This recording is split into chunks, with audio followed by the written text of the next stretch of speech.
see the beach club opened up. Yeah. Yeah, it's getting, it's all finger, it's gotta change. Oh, this is, I know.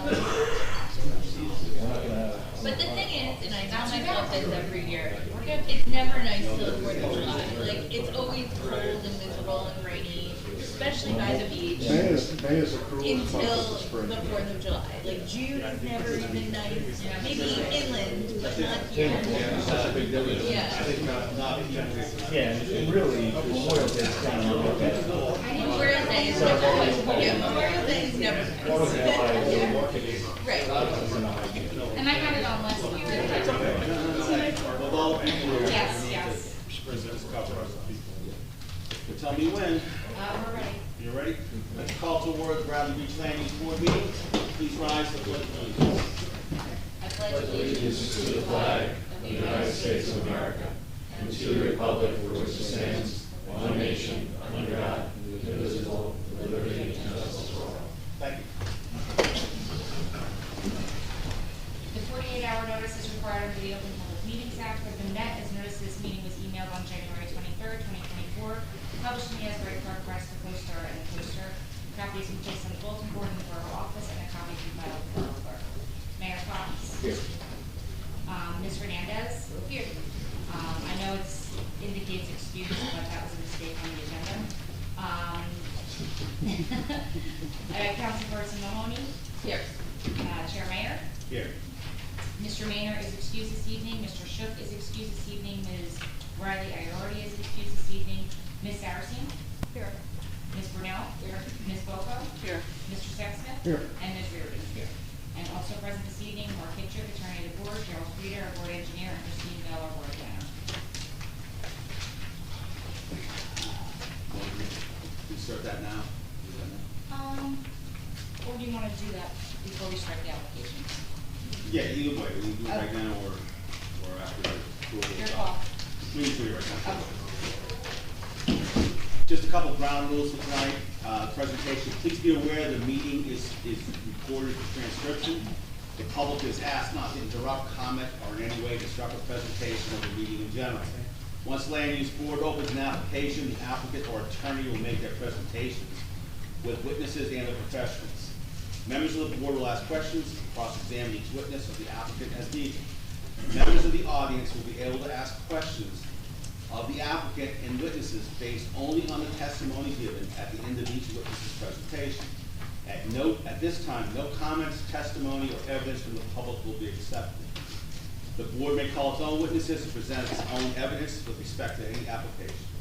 Once the applicant has concluded their presentation, the board will open the application to the public for comments, present evidence, or testimony. You'll need to provide your name and address and be sworn in under oath. You'll be limited to 5 minutes. The applicant may also cross-examine you based upon your comments or testimony. If more than one hearing is needed to complete an application, it will be carried to a future date. No new application will start after 9:30 unless the board and the applicant can agree to be concluded in a timely manner, otherwise we carry it. The board reserves final decision. Thank you. Okay, I had distributed the meeting minutes from our regular meeting of April 18th, 2024. Has everybody had a chance to review? Make a motion to approve. Second. Mayor Fox. Yes. Councilperson Mahoney. Yes. Ms. Saracen. Yes. Ms. Brunel. Yes. Ms. Boco. Yes. Mr. Sexsmith. Yes. Ms. Reardon. Yes. And Chair Mayor. Yes. You have 2 resolutions to be memorialized. The first resolution is Resolution 2024-10, approval of minor subdivision with bulk variances for existing nonconformities, 204 Beach Avenue LLC and John Nichols, Block 66, lots 2 and 27, 110 Second Avenue, and 204 Beach Avenue. Make a motion for approval. Second. Ms. Saracen? Yes. Councilperson Mahoney? Yes. Mayor Fox? Yes. Ms. Brunel? Yes. Ms. Boco? Yes. Mr. Sexsmith? Yes. And Chair Mayor? Yes. Thank you. Resolution 2024-11, approval of bulk variances for the installation of an in-ground pool with the restriction of the two-family designation becoming a single family. John and Patricia Flynn, Block 37, Lot 41, 214 Lorraine Avenue. Make the motion for approval. Second. A question? Sure. So they're gonna make it a single family, will there be a site inspection? It's at the time of sale. That was the restriction. Also refer to single-family residence at time of sale. At time of sale? Yeah, so they're filing a deed restriction. Okay. And so they could have it be a two-family right now as they have a pool in it? They have, it is the two-family right now, and they don't use it as a two-family, it's used for extended family. They Now don't it's rent their it. family. They don't rent it, never have. And will they be moving to a single story so they can save money? No. No, just the house is just gonna revert, once it sells, it'll revert back to a single-family home. So the two-family designation in a single-family neighborhood will be in place. Your deed restriction.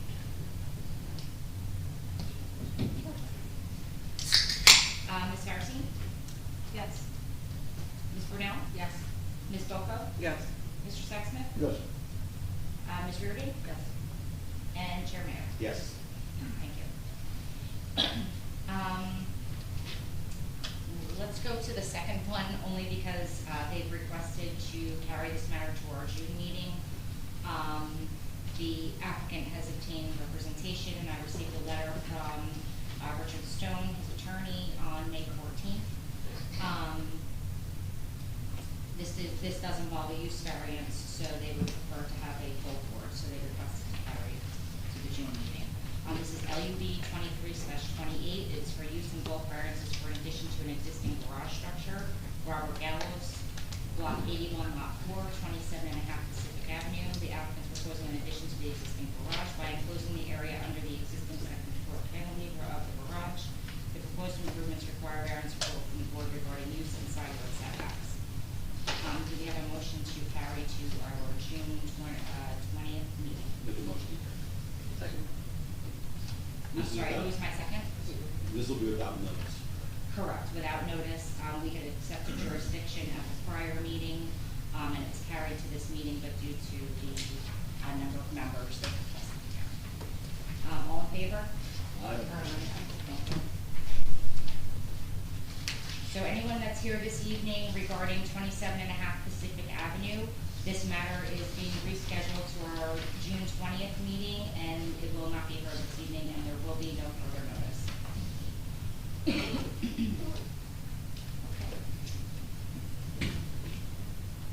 So the first application under consideration was carried over from our March 21st, 2024 meeting in order to provide additional plans. This is LUB 23/27, use and bulk variances for the proposed conversion of an existing bed and breakfast into a single-family dwelling. NLA Properties LLC, Lot 23, Lot 13, 900 Ocean Avenue. Applicants proposing to change the existing use of the bed and breakfast to a single-family home. The applicant is also proposing to replace the garage apartment with a driveway and retaining walls. This proposal requires variances for front yard setback, building height, side yard setback to the dwelling, driveway apron width, building coverage, and impervious coverage. The applicant is represented by Jeffrey B. Beekman, Esquire, and Mayor Fox and Councilperson Mahoney have to recuse themselves because this doesn't involve a use variance for the existing height of the building.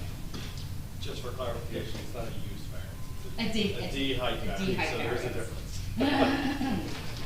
Jeffrey Beekman, the Beekman Law Firm. I represent the applicant as your secretary just indicated. Mr. Hudak is the owner of NLA Property Management LLC. Property is at 900 Ocean Avenue. We are proposing to convert the existing bed and breakfast to a single-family home, construct a driveway that'll accommodate 2 vehicles, and we'll testify about that application this evening. But the most important thing that I want to stress here that is an existing structure, and since the last application, you did receive revised plans showing the proposed layout of the rooms for each of the floors, which is one of the items that the board engineer as well as the board requested from the last hearing. I do have a couple additional photos that I want to just introduce. We will provide testimony from Mr. Kashuba, who took these photos. There is also a reference in the postcard history series, Bradley Beach. You might all be familiar with that, but actually the building's actually shown in that from the 1930s.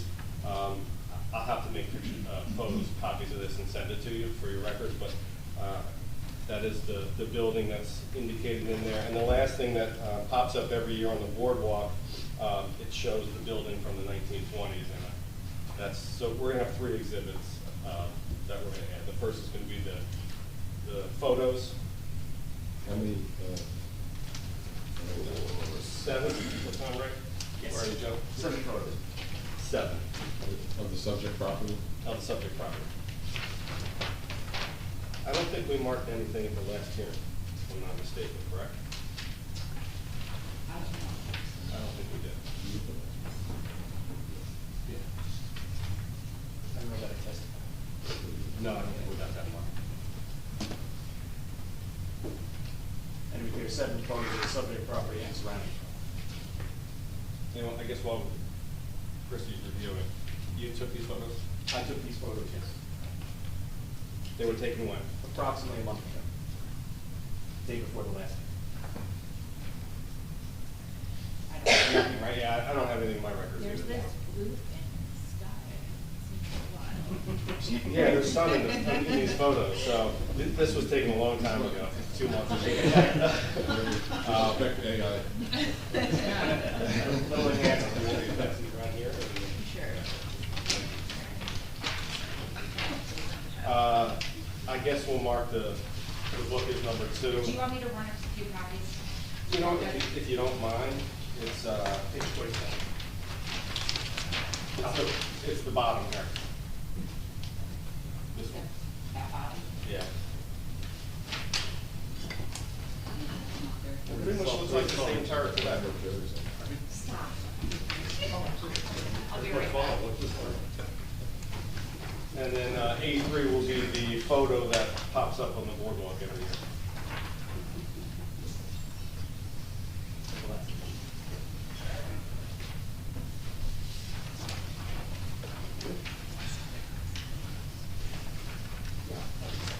I think all the witnesses were sworn in at the last hearing, but for the record, you understand that you're still under oath? I do. You understand you're still I under do. oath?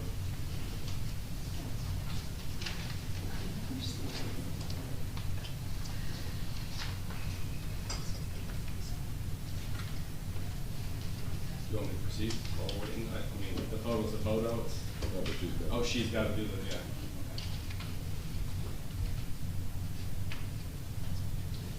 Must have been the one blue sky day.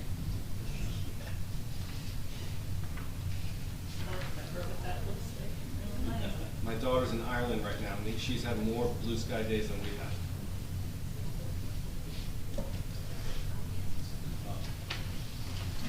British Scottish way.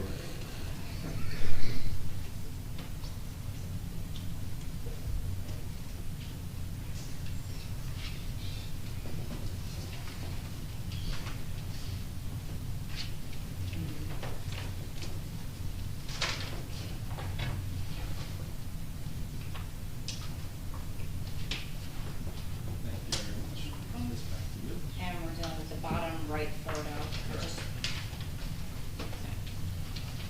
You're sharing? Yes, we will share. So, This is A2.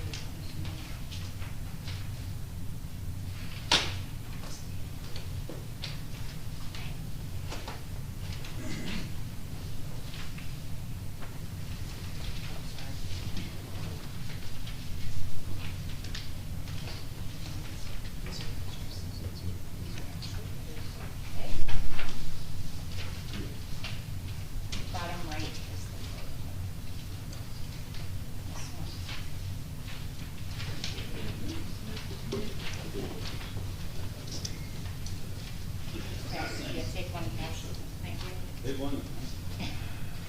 You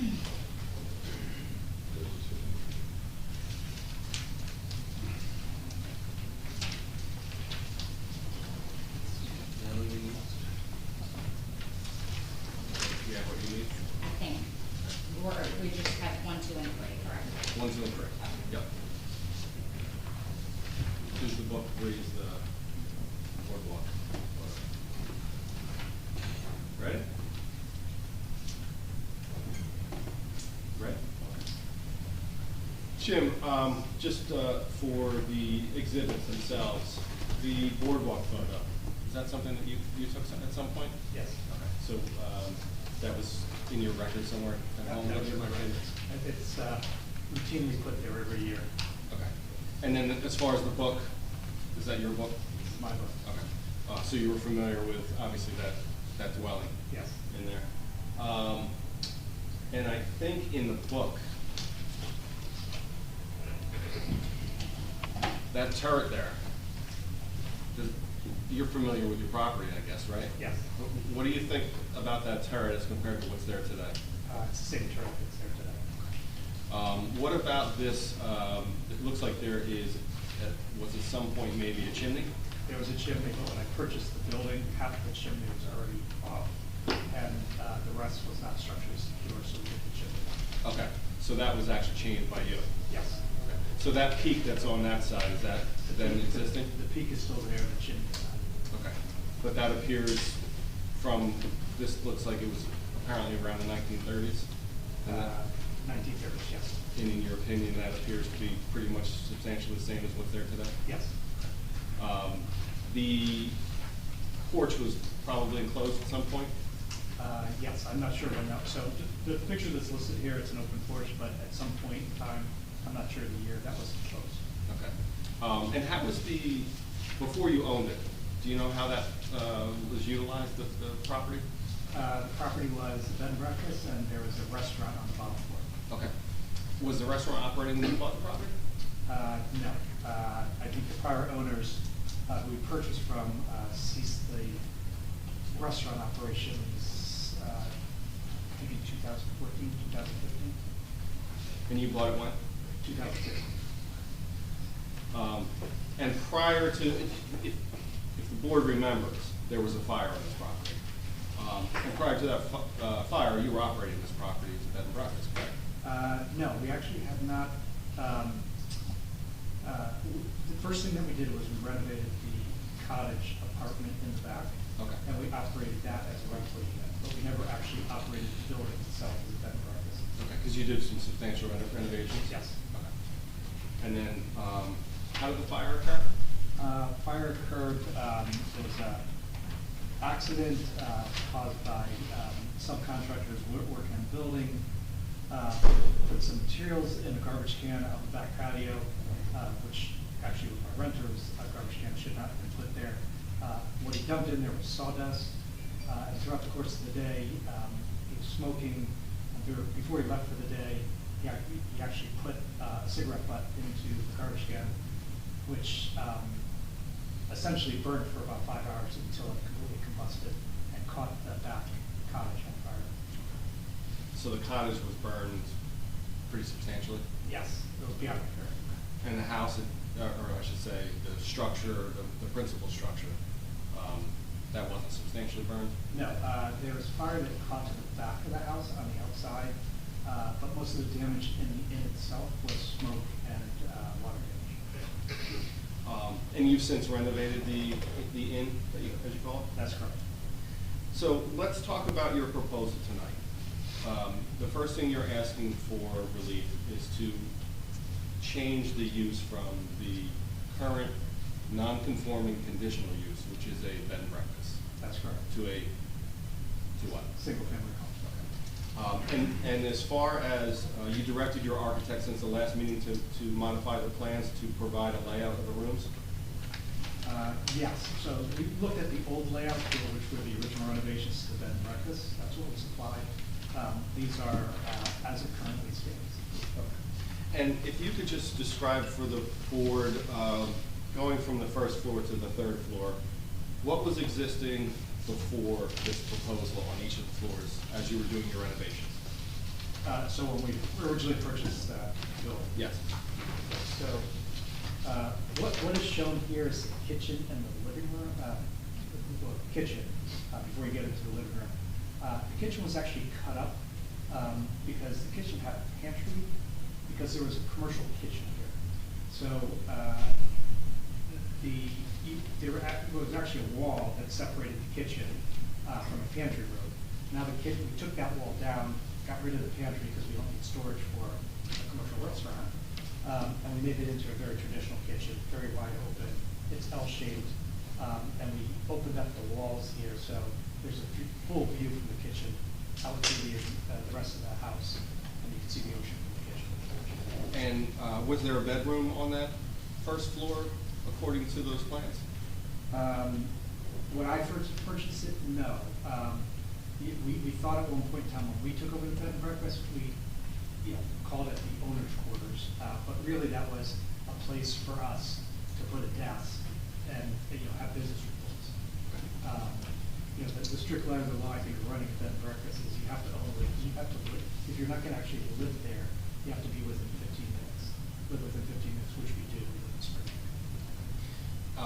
And other than those, I'm sorry, just one quick. So what's currently labeled as the home office was actually overflow space for the restaurant. They have some additional tables out there because the depth of this room is about 8 feet. So it's really not good for anything other than a home office. and what other changes were made to that first floor? Um, When you made the change, strike that. When you made the changes to the kitchen, what other changes were made to the kitchen area? So radical change to the kitchen area. There's heavy duty kitchen machinery, commercial appliances, grease traps. There were actually several different sinks in there because by requirement, running a restaurant, you have to have additional sink just for cleaning mops, for instance. So we took all that out, and on the back of the house, there was actually a very substantial industrial venting system for the restaurant. So we took that off the back of the house as well. And that's not required now with the equipment that's in there? Yeah, no, the equipment that's in there, it's a residential home. There's no heavy duty equipment. Any other changes to walls or anything on that first floor? We did a couple of changes in terms of just widening the opening.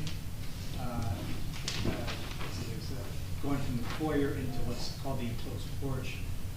We just widened the opening, just consistent with an open area, residential home. Let's go to the second floor. What changes, or what was on the second floor before you started those renovations when you purchased, and compare that to what is proposed now? Okay, so just in general, there's a consistent statement for both the second floor and the third floor. There were a total, on the second and third floor, there were a total of seven bedrooms. None of the bedrooms had their own bathrooms when it was operated as a bed and breakfast.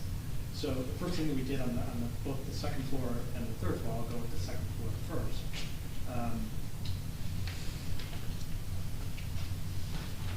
We got rid of one of the bedrooms.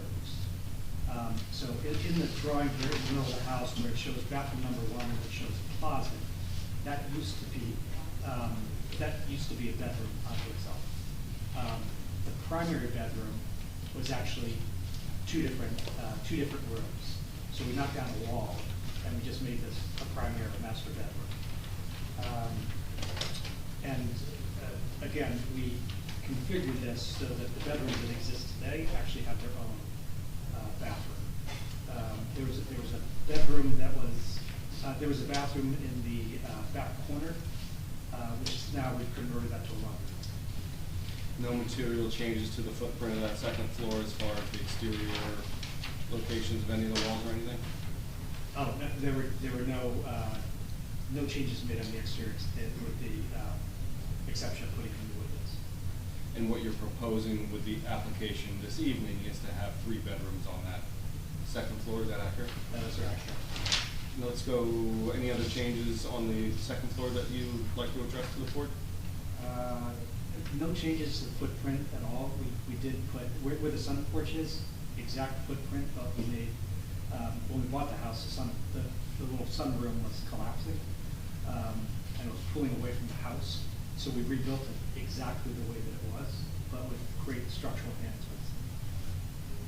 Let's talk about the third floor. What was on the third floor when you purchased the property? Third floor had 3 bedrooms.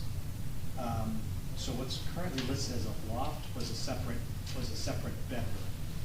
So we reconfigured these. The bedroom number 4 is pretty much existing. The loft is a little bit more of just, it comes to the top of the steps over the common area. Bedroom number 5. What we did there is we actually put its own we put a bathroom in here. We added this bathroom. So we reduced the number of bedrooms and we put a new bath, so each bedroom had its own bathroom suite. Okay, how many bedrooms are proposed on the second floor now? On the third floor? I'm sorry, the third floor. Two bedrooms. So you're proposing a total of 5 bedrooms? Correct. And those other spaces, like that loft, that's no doors, it's just open? There's no doors, there's no closet, it's completely open. Is there any change in the exterior footprint on the third floor? There is no change to the exterior footprint. And based upon your understanding, this home, or this dwelling, I should say, has been there since at least the 1920s or 30s, correct? I believe it's actually been there since, it might be early 1940, early 1900s. I don't have any other questions of this witness. We'll deal with the parking area with Joe Kishuba. I got a question, just a question, maybe you can answer. Procedures in relinquishing a bed and breakfast or to a single family home. What's the process for that? Well, my understanding is there's licensing involved in Yeah, there's a DCA, there is a license for the bed and breakfast, and I think we mentioned this at the last hearing. Yeah, it's fine. That, yeah, just so it's for the record, tonight's hearing as well, my client is willing to relinquish that license subject to an approval, but obviously we're not gonna relinquish the license until all the appeal periods have been expired. But the intent is to, and And that would be a condition of approval. Right. Yeah, yes, sir. are you planning on living here? No. You planning on selling? My wife and I haven't decided. We have a sense of family. We might use it as, we live in Spring Lake. We're gonna continue living in Spring Lake. We could sell it or we could hold on to it, for use for the family. Question, I was gonna use, because it is an odd property, as you can tell, with no setbacks, no green space. There is, in a sense, if you describe a single family home, family moving in, it's a different home. There's really no private space, so once you step outside, you're on the sidewalks. Quite a few homes in the area that make exactly like it, and we've actually created more space by knocking down the garage. I'm just saying that it's definitely does not fit the criteria of a standard typical.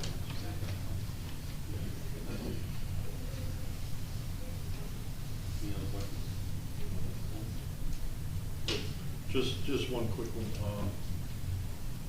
In summertime now, the grasses are starting to grow. Can you guys continue to maintain the grass strip Yes. along Rose Park Ave? Because it's getting kind of. Yes.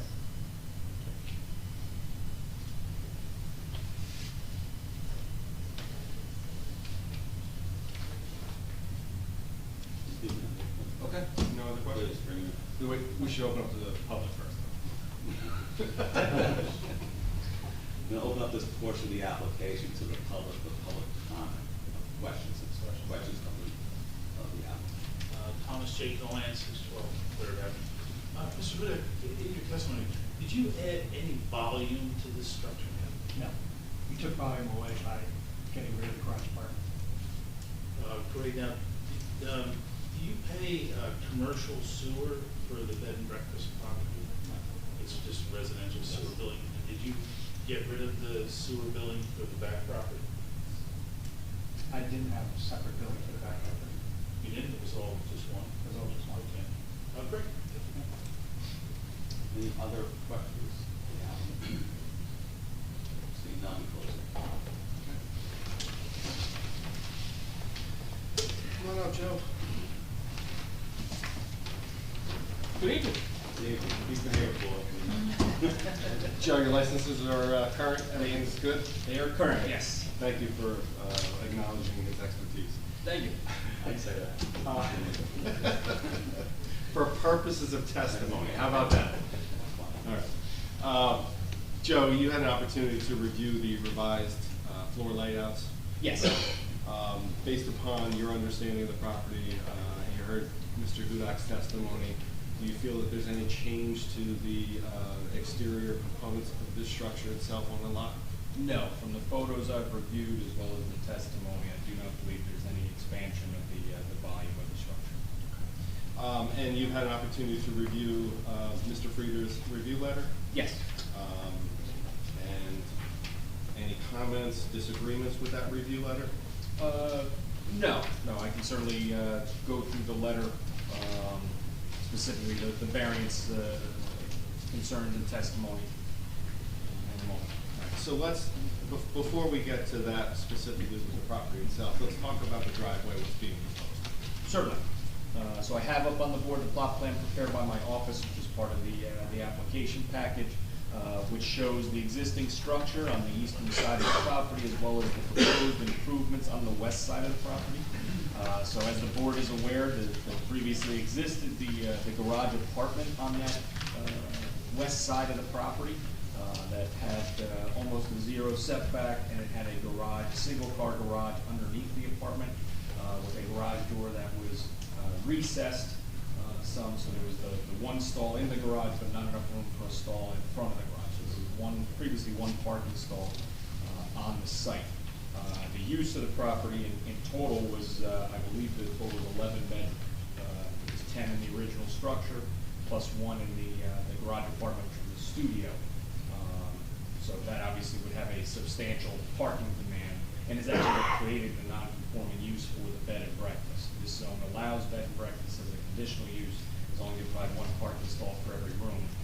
Obviously, they did not provide 11 parking stalls on this site. So this change does eliminate a pre-existing non-conforming use. So the proposed driveway area identified on the plan proposes an 18-foot wide driveway access, widening out to a 22-foot wide area surrounded by retaining walls. The reason for that, the driveway width as well as the retaining wall width, is that we need a little bit more room than a standard parking stall because the retaining walls exist. The property to the west is elevated above the area, this proposed parking area.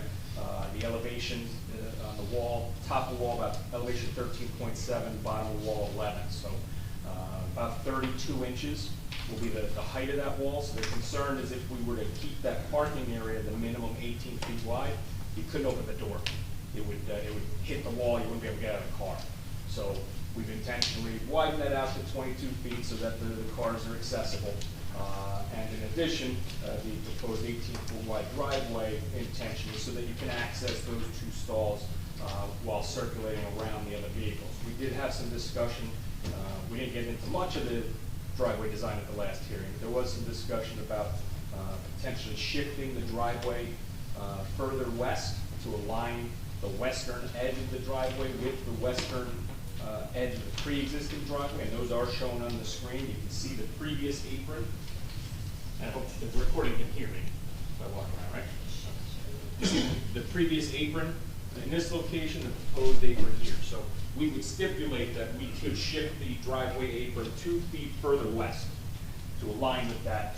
It just means that the easterly parking stall, the right parking stall, would have to, create a little bit of an S-turn to get out of that parking stall. The benefit is it increases the on-street parking along Ocean Park there.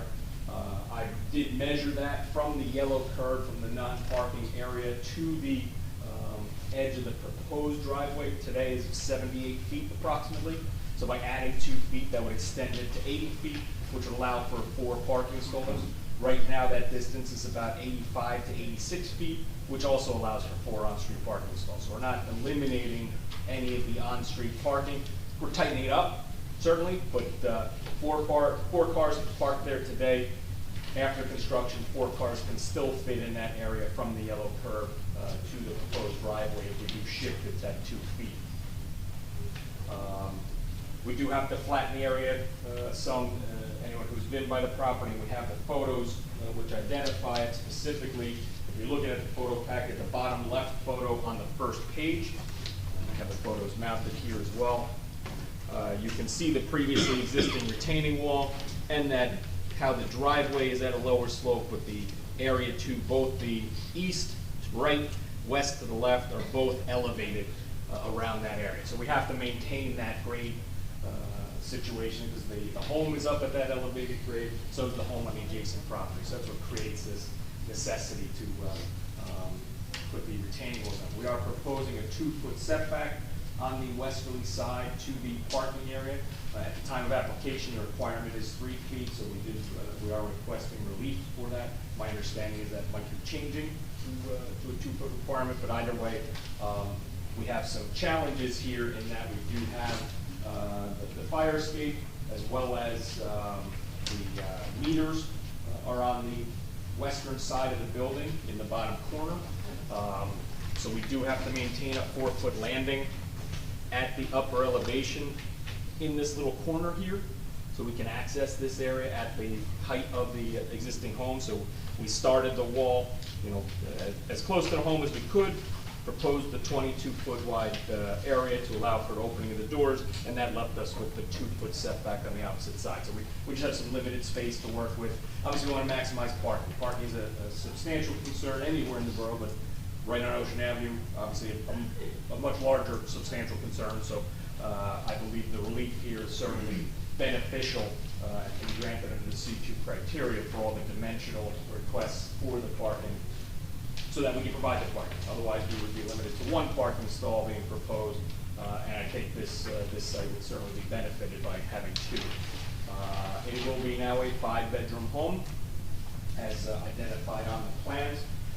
So as a result, a 5-bedroom home under the RSI standards does require 3 parking stalls. We're providing 2, but again, the parking demand from the previous use was 11. So we're certainly moving in the right direction and trying to improve as best we can and bring it more into conformity with the zone plan to provide the necessary parking. So Joe, from the standpoint of the distance from the corner of Ocean Avenue and it's Ocean Park, right? Yes. Park Avenue. What's the distance to the existing apron? The distance to the existing apron is 85 feet today. And what's the requirement for a parallel parking spot? So a parallel parking spot is typically under 20 or 22 feet in length.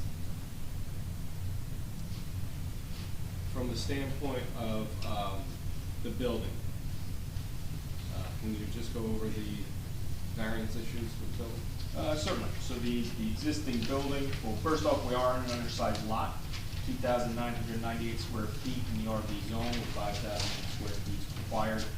The residential beachfront zone is very similar to the R1 zone, other than it allows for 2-family and some conditional uses, including the bed and breakfast use. Surrounded by a mix of single-family residential and multifamily residential. And obviously to the east is Ocean Avenue and the beach. The existing 2.5-story bed and breakfast structure remains. The volume has not changed at all as a result of this application. The garage apartment obviously was lost in the fire, so there is some volume reduction on this site by virtue of that and this conversion. And again, that did have a 1-bedroom unit and had virtually a 0 setback. There was 0.1 feet on the westerly property line. The height of the structure is non-conforming, and on the photo packet that we provided you, you can see the primary offender of the height of the structure. Top right picture is the turret on the corner, which has been there since the 1900s, 1920s. The photos that were provided. The historic photos show that that is a pre-existing architectural feature, prominent on a prominent corner on Ocean Avenue. The remainder of the roof is lower.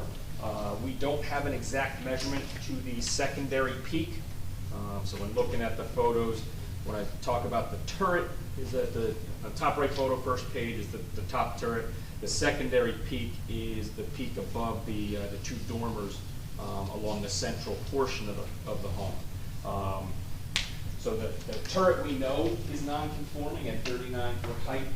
The remainder we believe to be about 32 feet, but I don't have an exact dimension from the turret down, whether or not it is at a dimension that's less than 10% over the height requirement. So by virtue of the application, we are asking for the D6 variance for the entire property, but in general, you can see the turret is the largest offender, and I intentionally took photos from the beachfront on the boardwalk looking down Ocean Park, so you can get a feel for the height of that turret and the rest of the roof compared to surrounding structures. Specifically, you have the multifamily across on the southern side of Ocean Park, as well as some larger structures to the north. The top left photo on page 2 is probably the best indicator that you see the height of the turret aligns generally with the height of the condos across the way. So certainly not out of character with the neighborhood, in my opinion, and predates zoning, predates the neighborhood, basically. It's one of the first structures here, and certainly a great view and a great prominent historic structure on the corner of the borough. So the proposal, because we're changing the use, does require what they call a D6 variance, a variance for height greater than 10%. And I agree with the interpretation that when you change the use of the structure, you do have to reobtain the setback and the C variances and D variances associated with that. Typically, that's more associated with if we were to take this home and make it a bed and breakfast, or make it a some other commercial use. In this case, we're taking a non-conforming use and bringing it to a conforming use. I believe the pre-existing condition is particularly suited for this site. It predates your zoning ordinance. It's a historic feature of the site, and promotes a desirable visual environment. It is certainly a prominent feature on the corner for the borough, and has been there for over 100 years. So I think it is particularly suited to remain at the height that it is, and the structure across the street, I think, also speaks to the appropriateness of that height at that particular location. It's not substantially higher than the other structures in the area. And just to be clear, there's no proposal to change any of the heights of the existing roof lines, correct? No proposal to change any of the volume, heights, any of that, any of the setbacks. We're asking to keep the structure the way it is and allow it to become a single-family home, which is what's permitted in the zone. The remainder of the variances being requested, we did remove the detached garage, so the building coverage does get reduced as a result of that. The building coverage now is 63.94%, where 77.82 existed, 35% is permitted, and the impervious does reduce slightly by virtue of the garage apartment, and the entirety of the property essentially was impervious previously at 98.09%, or I'm sorry, 98.6. It's reduced slightly. There's some pervious areas around the retaining walls, reducing 98.09%. Not a substantial reduction, but small, moving in the correct direction. And again, all of that is pre-existing non-conforming conditions on the site that are only exacerbated because we're changing the use, in my opinion, to a more appropriate use for this site. And I think the impervious coverage variance especially can be granted under the C2 criteria, in that we are providing that off-street parking, which I think is certainly in demand here. Historically, the site has always been almost 100% impervious. I think providing the parking is certainly a larger benefit here and outweighs any detriment from the increase. We're not impacting any stormwater. That stormwater creation has always existed there. Before you move on, when it comes to the impervious coverage, I just want to refer you to the general comment. Is there any issue in having the proposed roof drainage be piped to a wet well system on this property? And that's in comment 5C. Correct. I have no objection to that. We would have to do that underneath the driveway, I believe, in order to, under the driveway or the patio at the back of the home.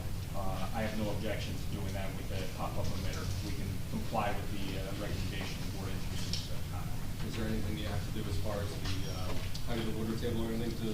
We do have to verify the height of the water table and we'll size it appropriately given the water table elevation.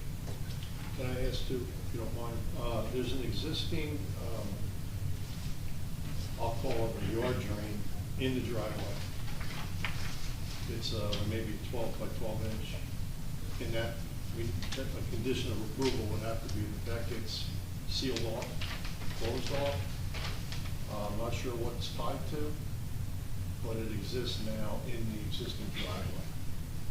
That's probably the basement of the garage at one time, maybe, I don't know. It was, yeah, probably the floor drain on the garage. Okay, so that should be sealed off.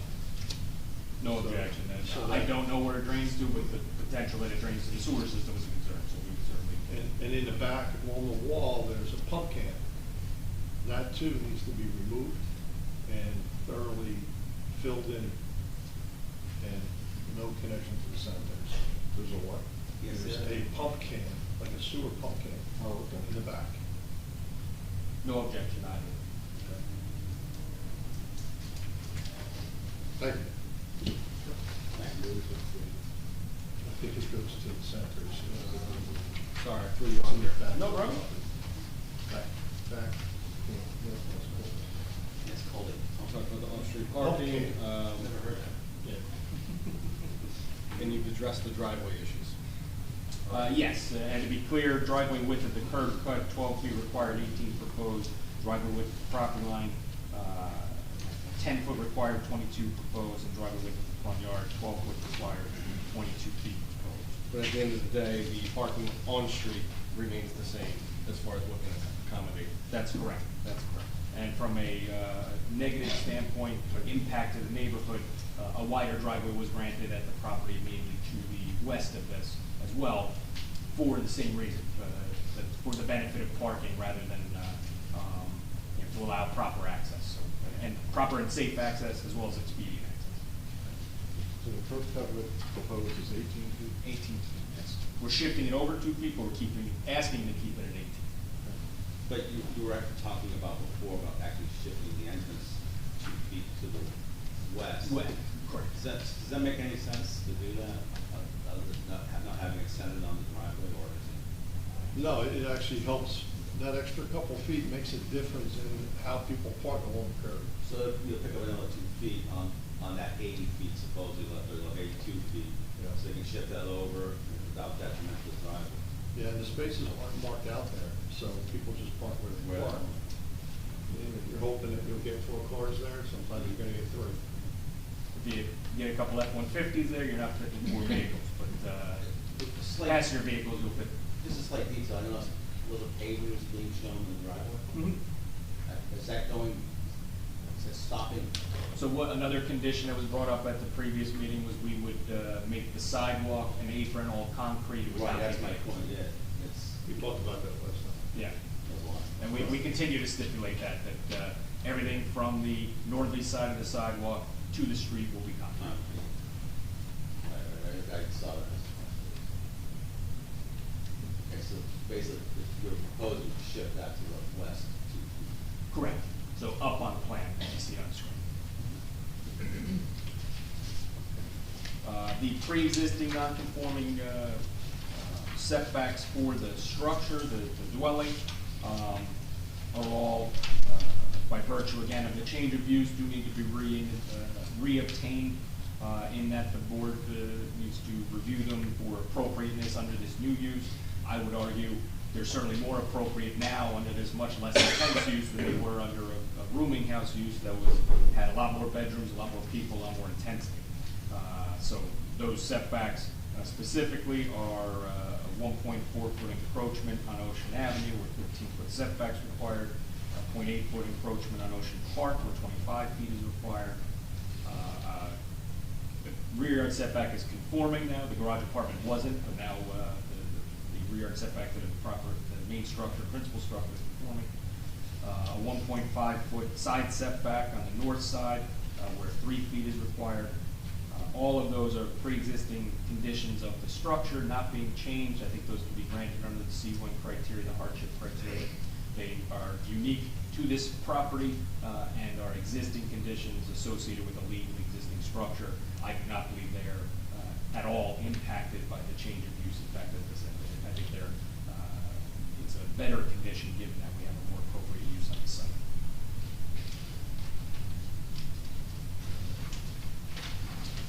The same goes for the quantity of storage. There's a pre-existing 3-story barn. So Joe, I think you've covered not only your engineering testimony, but also your planning testimony, correct? I think so. Okay. Thank you. Sorry if I stole your I have no other questions.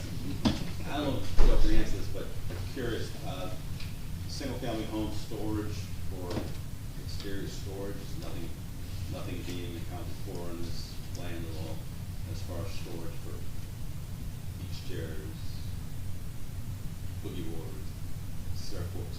I see nothing, and I don't know if the property can even support that. So if we tried to support it, it would be a shed in one of the parking stalls. And we think parking is more paramount here than providing that.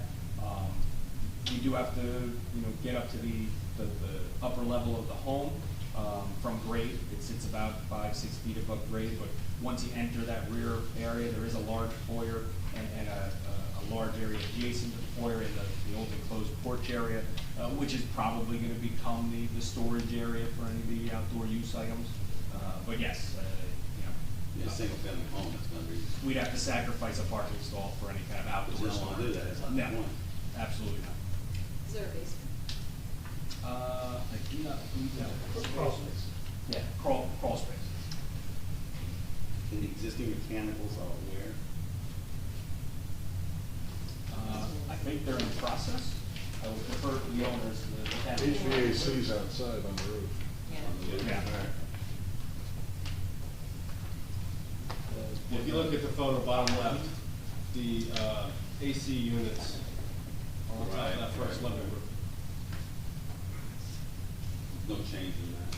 No change. Yeah, all of the mechanicals are existing. They've been there. There's no proposal to change anything to the exterior of this dwelling. We removed that industrial or commercial ventilation system, which was an eyesore on the outside of the structure. Being this is bed and breakfast remain, the use remain, everything still remains. Yeah. So it's been a long way, different destination. Correct. And a little bit less intensive use without having the garage apartment. That's our take and our point on this application is we're de-intensifying what was a permitted conditional use, but it was a non-conforming conditional use that would have needed a D-variance if my client were coming in to build new. Right.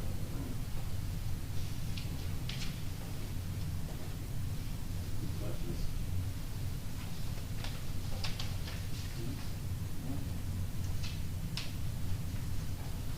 Speaker, you. Well, I think just to finish my testimony, the application certainly promotes the general welfare by trying to bring more in conformity to the site application. I don't believe it also promotes a desirable visual environment by keeping a historic structure, but cleaning it up and certainly beautifying it for that prominent corner. I do not believe there's any substantial detriment to the zoning plan or zoning ordinance as a result of the application. It predates the zoning ordinance. And do not believe there's any substantial detriment to the public good. We're not changing the volume, we're not impacting air, light, and open space. We're trying to be good neighbors, provide additional parking. So I think everything in this case is moving in the right direction, and the board can grant the variances as requested. Open this up. Questions? Questions? Open this portion of the application up for questions for the planner. Please. Thomas J. Cohan, 612 Third Avenue. Mr. Schuba, I like your testimony, but I was wondering why ordinance 450-12, non-conforming uses and structures, item B would not apply to this case, which states that no existing use, structure, or premise developed to a non-conforming use shall be enlarged, extended, reconstructed, or substituted. But it also says on item B1, any non-conforming structure or use partially destroyed by fire or other natural calamity may be restored, constructed, or used as before, provided that either the volume of the such structure or the floor area shall exceed what existed. So, is your testimony that that would have applied if it was a single-family home, but because you're changing the use to a single-family home from a bed and breakfast, that's why we're here for these variances? I just wanted to understand. Correct, correct. And I think under that argument, the garage apartment may have been able to be reconstructed, but the applicant made a decision to move in this direction, which from a planning standpoint is an appropriate direction, to bring this into conformity. So these applicants weren't given the protections of this ordinance because of the use change? Is that The correct? use change, I think specifically the non-conforming conditional use that didn't have the appropriate parking. And so by definition, that creates a D variance for not meeting a condition of the conditional use standard. And also, to your testimony, are you aware that the ordinance did change after Mr. Frieda's February 9th letter? And the side setback for the driveways is 1 foot now, I believe. If you could confirm that for the record, that would reduce 1 variance. I would defer to Mr. Frieda. The ordinance at the time of the application was 3 feet, so I think we're appropriately asking for the variance. If the board didn't grant the variance, I think we could apply for a zoning permit for it anyway afterward. And that is the correct way to handle it. When the application came in, it predated the change of the ordinance. But you're right. Thank you, sir. Any other questions? Yeah. Seeing none, close. We have one open public comment. Any other public comment? Then open this portion of the application up for public comment.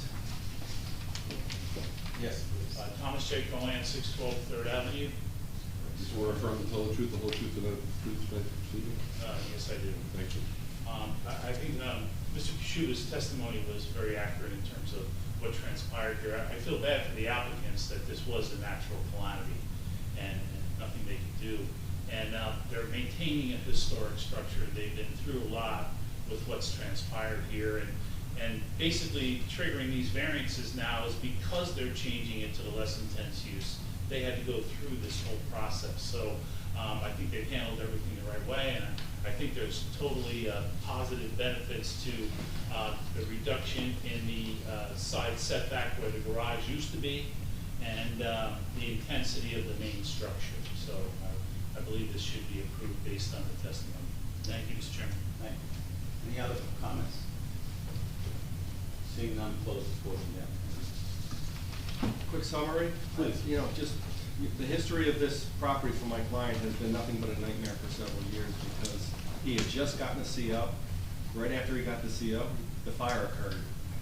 And he hasn't been able to use this property for a few years now. But the biggest point is we have an existing structure that has been here for approximately 100 years, give or take. The turret existing, it's a prominent feature on Ocean Avenue.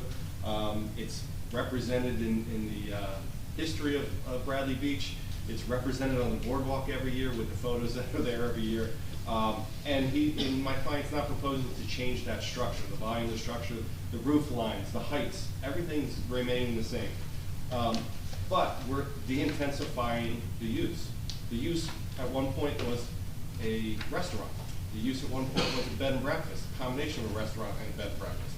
We're now looking to convert that to a single-family home, providing off-street parking, limiting the number of, reducing the number of bedrooms, thereby also de-intensifying the use of the property even for a single-family home. And I think there are plenty of justifications here that the board can grant this application under both the C and the requested D variance that are necessary. Thank you. Any other further comments? Make a motion to approve the application with some of the changes we talked about. The shifting of the driveway to the west by 2 feet. Pick up at approximately 84 feet frontage. 80 feet. Yeah, but adding 2 feet to 82 feet. Well, no, because the driveway gets wider, so it was 85, but the driveway's getting wider and shifting, so we're losing, There'll be 5 feet of reduction on the east side, so 80 feet total. You'll have 80 feet next. Yeah.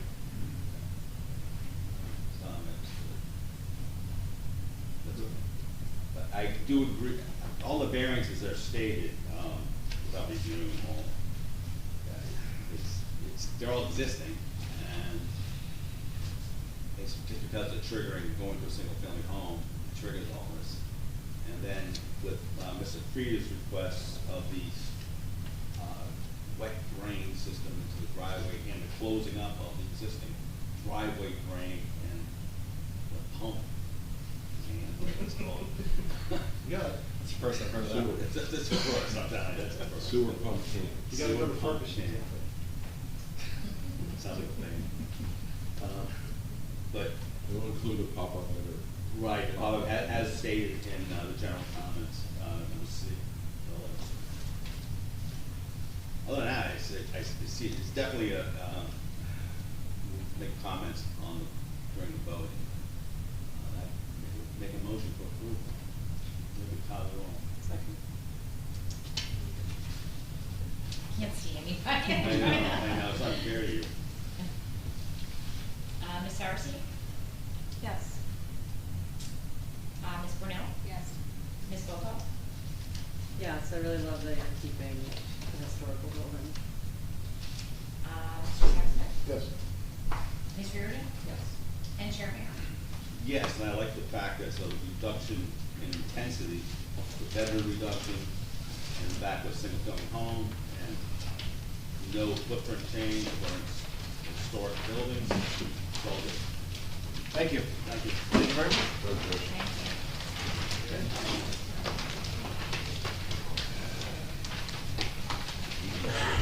Yeah, I will.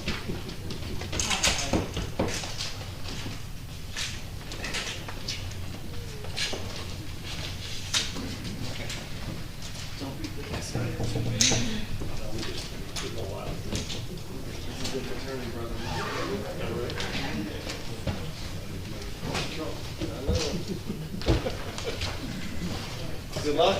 Good luck. Kicking you out of here. Hey, let me get that for you. You know the year we just talked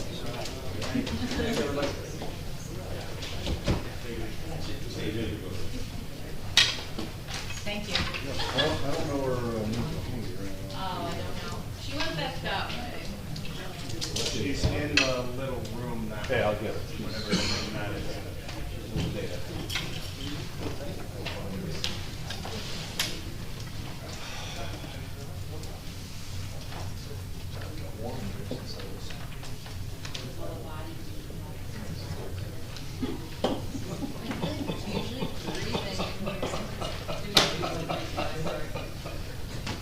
I had to set up these tables and chairs, I was sweating.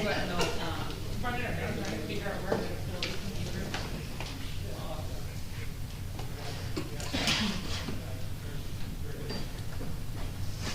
David?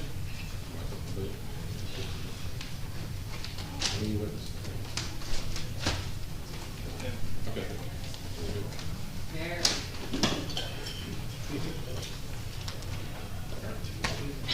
If I take an hour to do an application, you should shoot me in the head. Take you out back. We're gonna get paid by the hour. It's easy because the police station. See that door right there?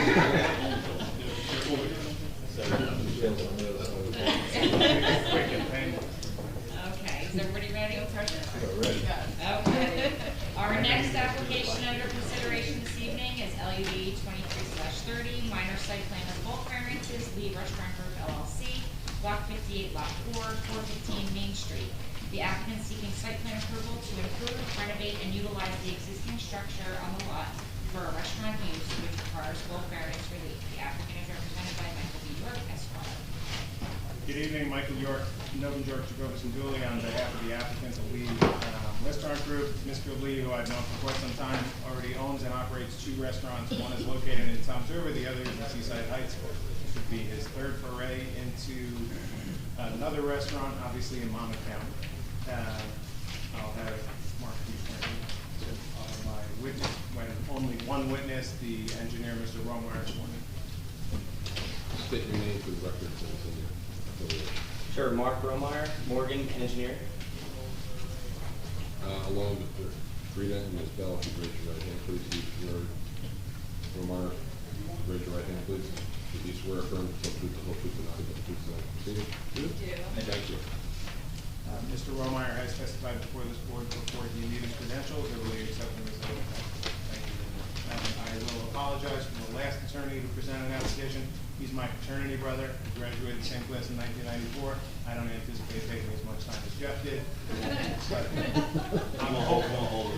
He can still hear you, Michael. He can still hear you, Michael. I know he can. That was intentional. Mr. Romeyer, we've gone over your testimony. Can you briefly describe to the board what the application is for? Sure, and for record keeping, I have a display board here. It's the same plan that has been submitted with the application. It's just highlighted. Do we want to mark that in? You probably should. Yeah, because it's it is highlighted. highlighted, yes.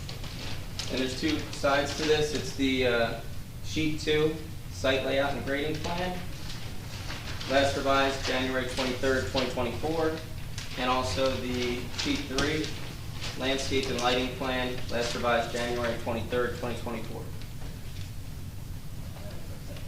Make that A2 a landscape and everything. Thanks. So we're gonna do A1 and A2. And then sheet 2 and sheet 3.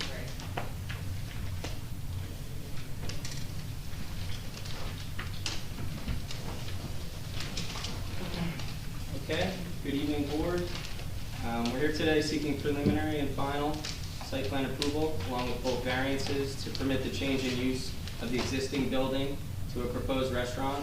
And we're also making safety improvements and visual improvements to the site, such as repaving the parking lot, restriping, new traffic signs, parking spaces, EV parking space, and a dumpster. I'd like to just go through the review engineer and planner's letter. So the project description: the property is located on the west side of Main Street at the southwest corner of Main Street and 5th Avenue, with a total area of 12,168 square feet. There's an existing one-story building with off-street parking and is currently vacant. The applicant is proposing a change in use to a restaurant, a new concrete pad for the trash enclosure, and a new configuration of the off-street parking to include an EV charging station. The property is located in the General Business West Zone, JBW zone, and the proposed restaurant use is permitted within the zone. The proposed improvements require preliminary and final minor site plan approval. And we're requesting variances for off-street parking, loading space, rear yard setback to the trash enclosure, and the others described in the report. So there are no variances associated with the lot itself or the building. The applicant complies with all the zoning requirements, and the applicant complies with the building requirements. So going down on sheet 2 to comment B, nothing shall be stored outdoors for any purpose except for garbage and trash. So we are proposing a trash enclosure. There's a detail on the plan that shows fencing to shield the trash enclosure from the view of the street, and there's also landscaping proposed around the rear. Comment C, regarding the side setback for accessory structure. To the west is 11.5 feet for the trash enclosure, which complies. But there is a variance required for the rear yard setback to that trash enclosure, where 5 feet is required and 2.2 feet is proposed. So in regards to that, there is no better location for this trash enclosure. It already was there, and we are just shifting it slightly on an angle to help with garbage pickup. And regarding garbage pickup, it is tight back there, but we did provide employee parking between that trash enclosure and the street, so that way the employees can coordinate moving their cars for the scheduled pickup. And there is also a loading zone along that southern side of the building. Comment E talks about parking spaces. The restaurant is 2,283 square feet, and there's a requirement of 23 off-street parking spaces where we are deficient. We are proposing 1 EV space, and we are proposing 11 spaces including the EV credit. So the variance is required for parking.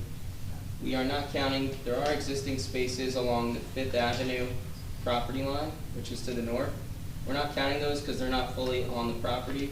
However, we are planning to continue using those spaces with the permission of the borough. And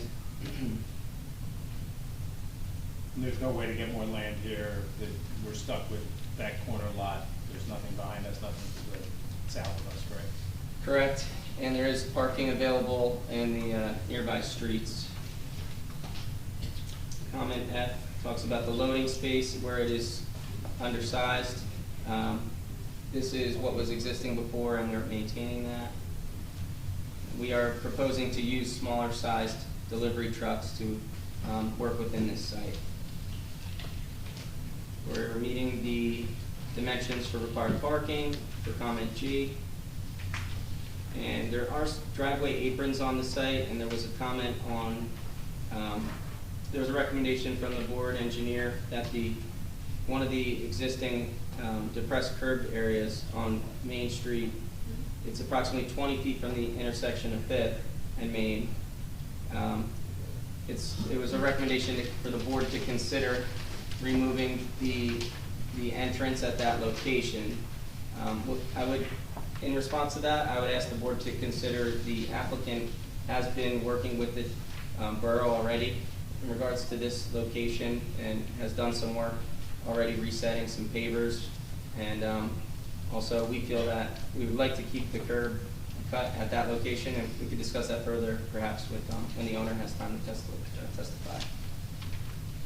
Regarding signage, we are proposing safety upgrades like handicap signs, loading zone signs, and EV parking signs. Whatever safety signs that are required, we will comply. And we are proposing conforming fencing. Comment 4A regarding the site plan, landscaping and lighting. It is shown on sheet 3.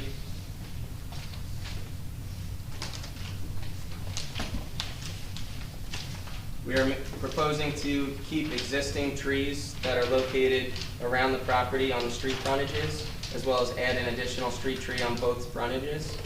And we are proposing to keep the existing shrubs on the southern property line and also add 6 arborvitaes along the rear of the dumpster area. And that's to shield the dumpster from view from the neighboring properties? Correct. And then regarding lighting, we've added a lighting plan which illustrates adequate lighting is provided on site. There's existing building mounted lights as well as street lights surrounding the area which provide a adequate coverage.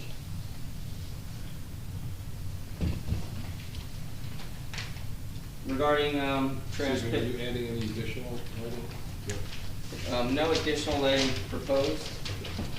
Thank you. Yeah. Regarding trash collection and garbage truck, that will be done by a private hauler coordinated by the owner and with the employees to ensure access.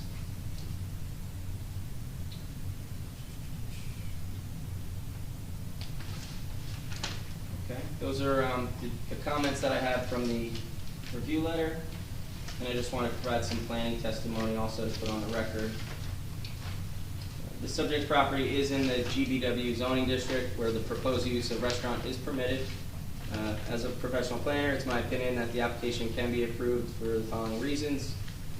Under the municipal land use law, what is referred to as the C2 criteria, the board may grant bulk variance approval if the purposes of the act would be advanced by the deviation from the zoning ordinance, and the benefits of the deviation would substantially outweigh the detriment. Regarding the positive criteria, it's my opinion that the relief can be granted since the application advances the following purposes of the zoning under the municipal land use law. Goal C, to provide adequate light, air, and open space.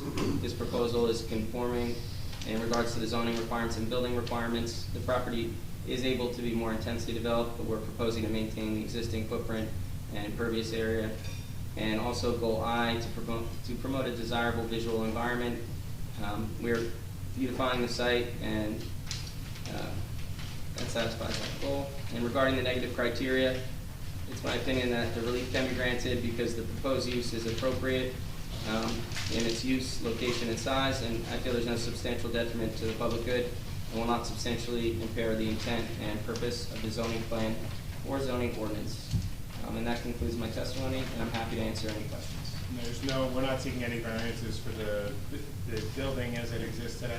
Correct. And we won't be in the future, well, at least we're not doing anything to the building that will require any variance for? Correct. I have no further questions.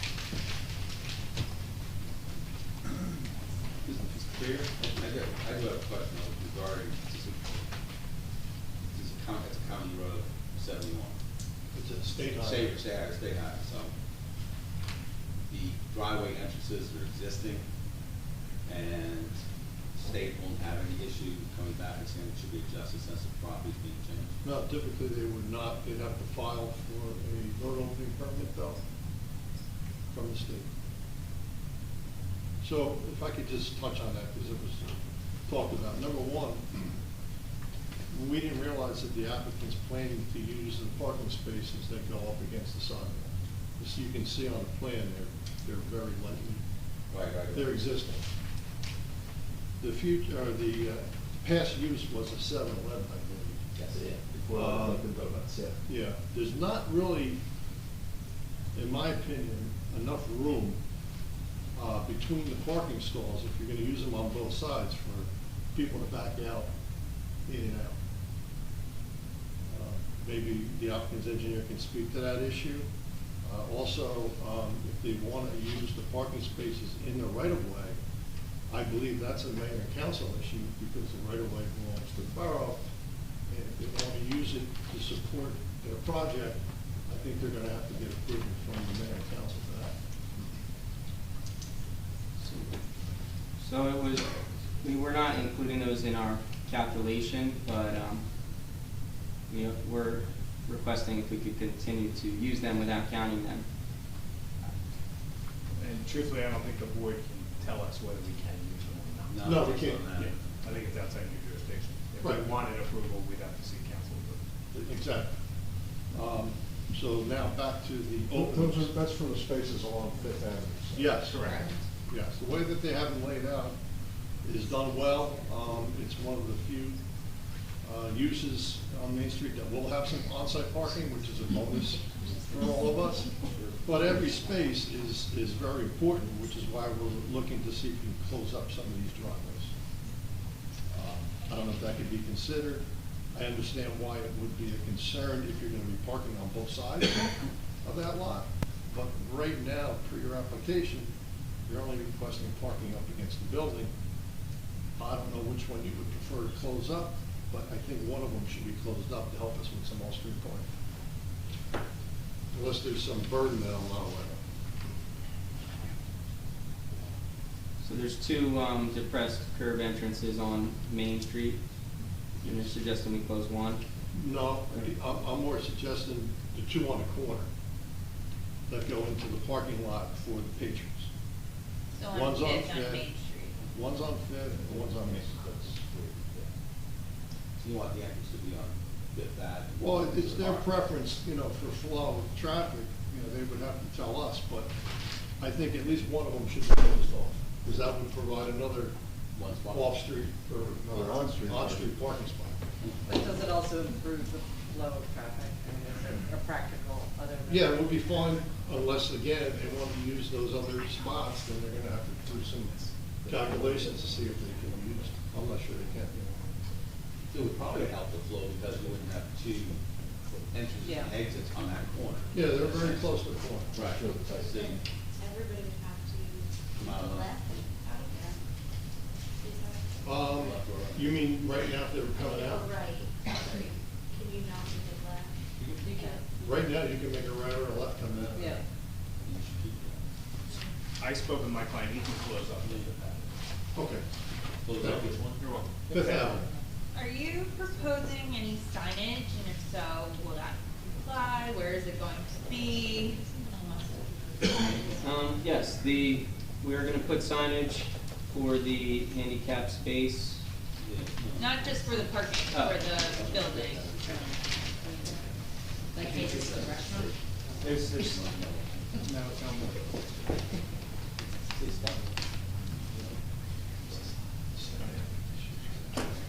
monument, I guess we can call that a monument sign out front, and we'll be using that. There's also a sign on the, I guess, between the awnings on top of the building. Which So you're just going to reface the existing sign? Correct.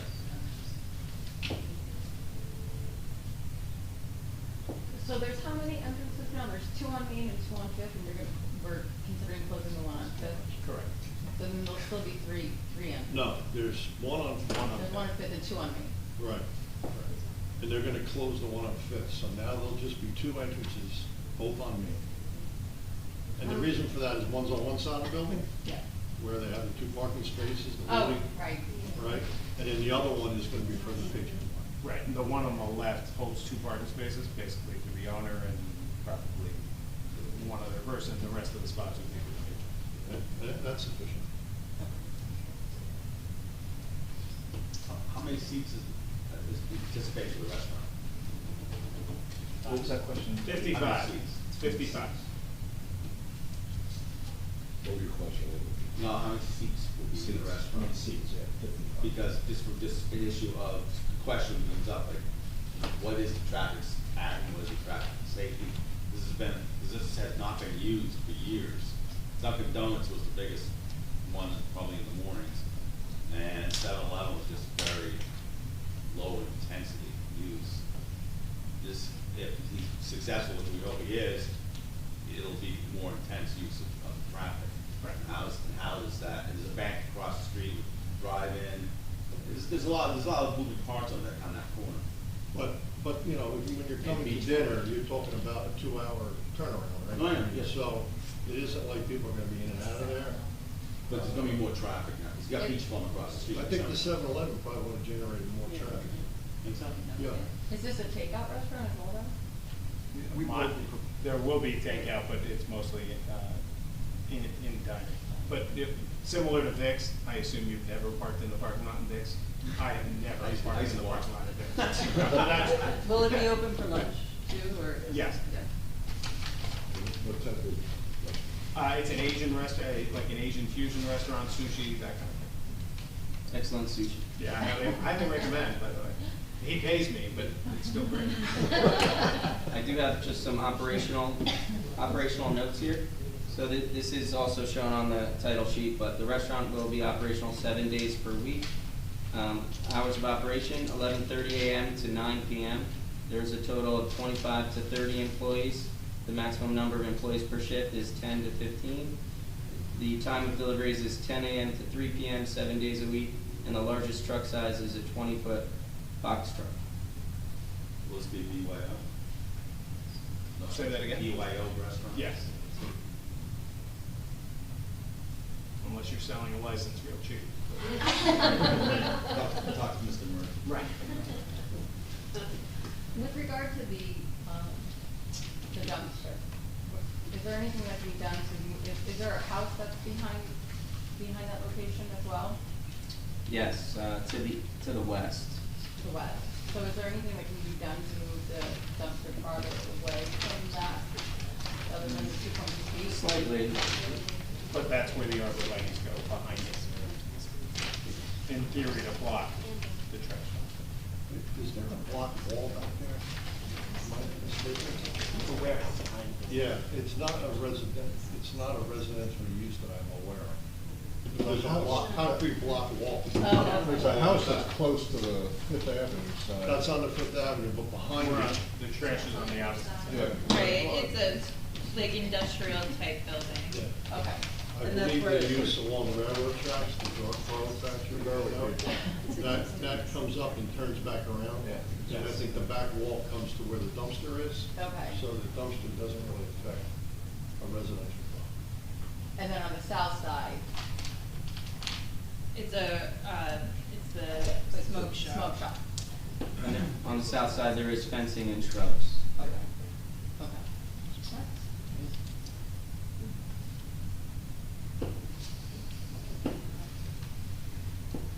Any other questions from the board? See your only witness? He is. Seeing no questions, I'll open this up to the public for public questions. The applicant. please. Thomas J. Cohen, 612 Third Avenue. I own 401 Main Street, which should have been noticed within 200 feet. So my question, Mr. Mr. Romeyer from Morgan Engineering. This is 10 feet here to get to the loading zone. How is that going to function? Yeah, they'll have to coordinate the employees moving their cars temporarily. If there's any larger trucks or certain smaller vehicles would be able to fit through. This space here, how many movements would they have to make to get the car out of there? I mean, it seems, it appears to be very awkward. Right, to the east of the proposed concrete pad, there's a striped area where the cars would back up onto and then pull straight out of the. So they'd have to make this motion to here and then come out here, is that what you're saying? Yeah. Okay. Okay. Great, and then the cars over here were all now accessed from just this curb cut here. Is it possible for the applicant to actually petition the town to purchase that strip of property? Maybe, whether the town would do it, I don't know. Okay. It certainly, it definitely wouldn't be here. Oh, no, it would be somewhere else, but it is a possibility.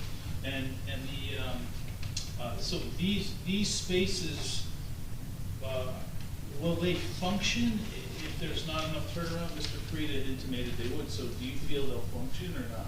Yeah, so there is a minimum drive aisle of 20 feet wide, which it can be tight, so if needed, we can reconfigure those spaces as a condition of approval. We can look into that. But So even if you purchased the property, would these spaces then still function? I mean, or even if you got approval from the council, would they function properly? Well, I think those spaces are not part of the application, right? They're proposing the parking along the building and the employee parking on the other side. Because those spaces aren't fully on their property. Sure. Yeah, you heard Mr. Frieda say, the board can't approve that, it's not that, it's not our law. Yeah, but you're requesting a parking variance, so I'm just looking to say, hey, what can we do? Oh, yeah, You know? no, there's no way to get the borough to sell us land. Terrific. Petition's good. Thank you very much. Thank you. I have a question. Weren't those parking spots part of 7-Eleven, or are we saying they can't have them now because they're part of the town? So loosely, 7-Eleven and whatever use was there before, were using those parking spots. Right. I went by there today, there was a car parked in one of them. So they are being used, but it's not safe.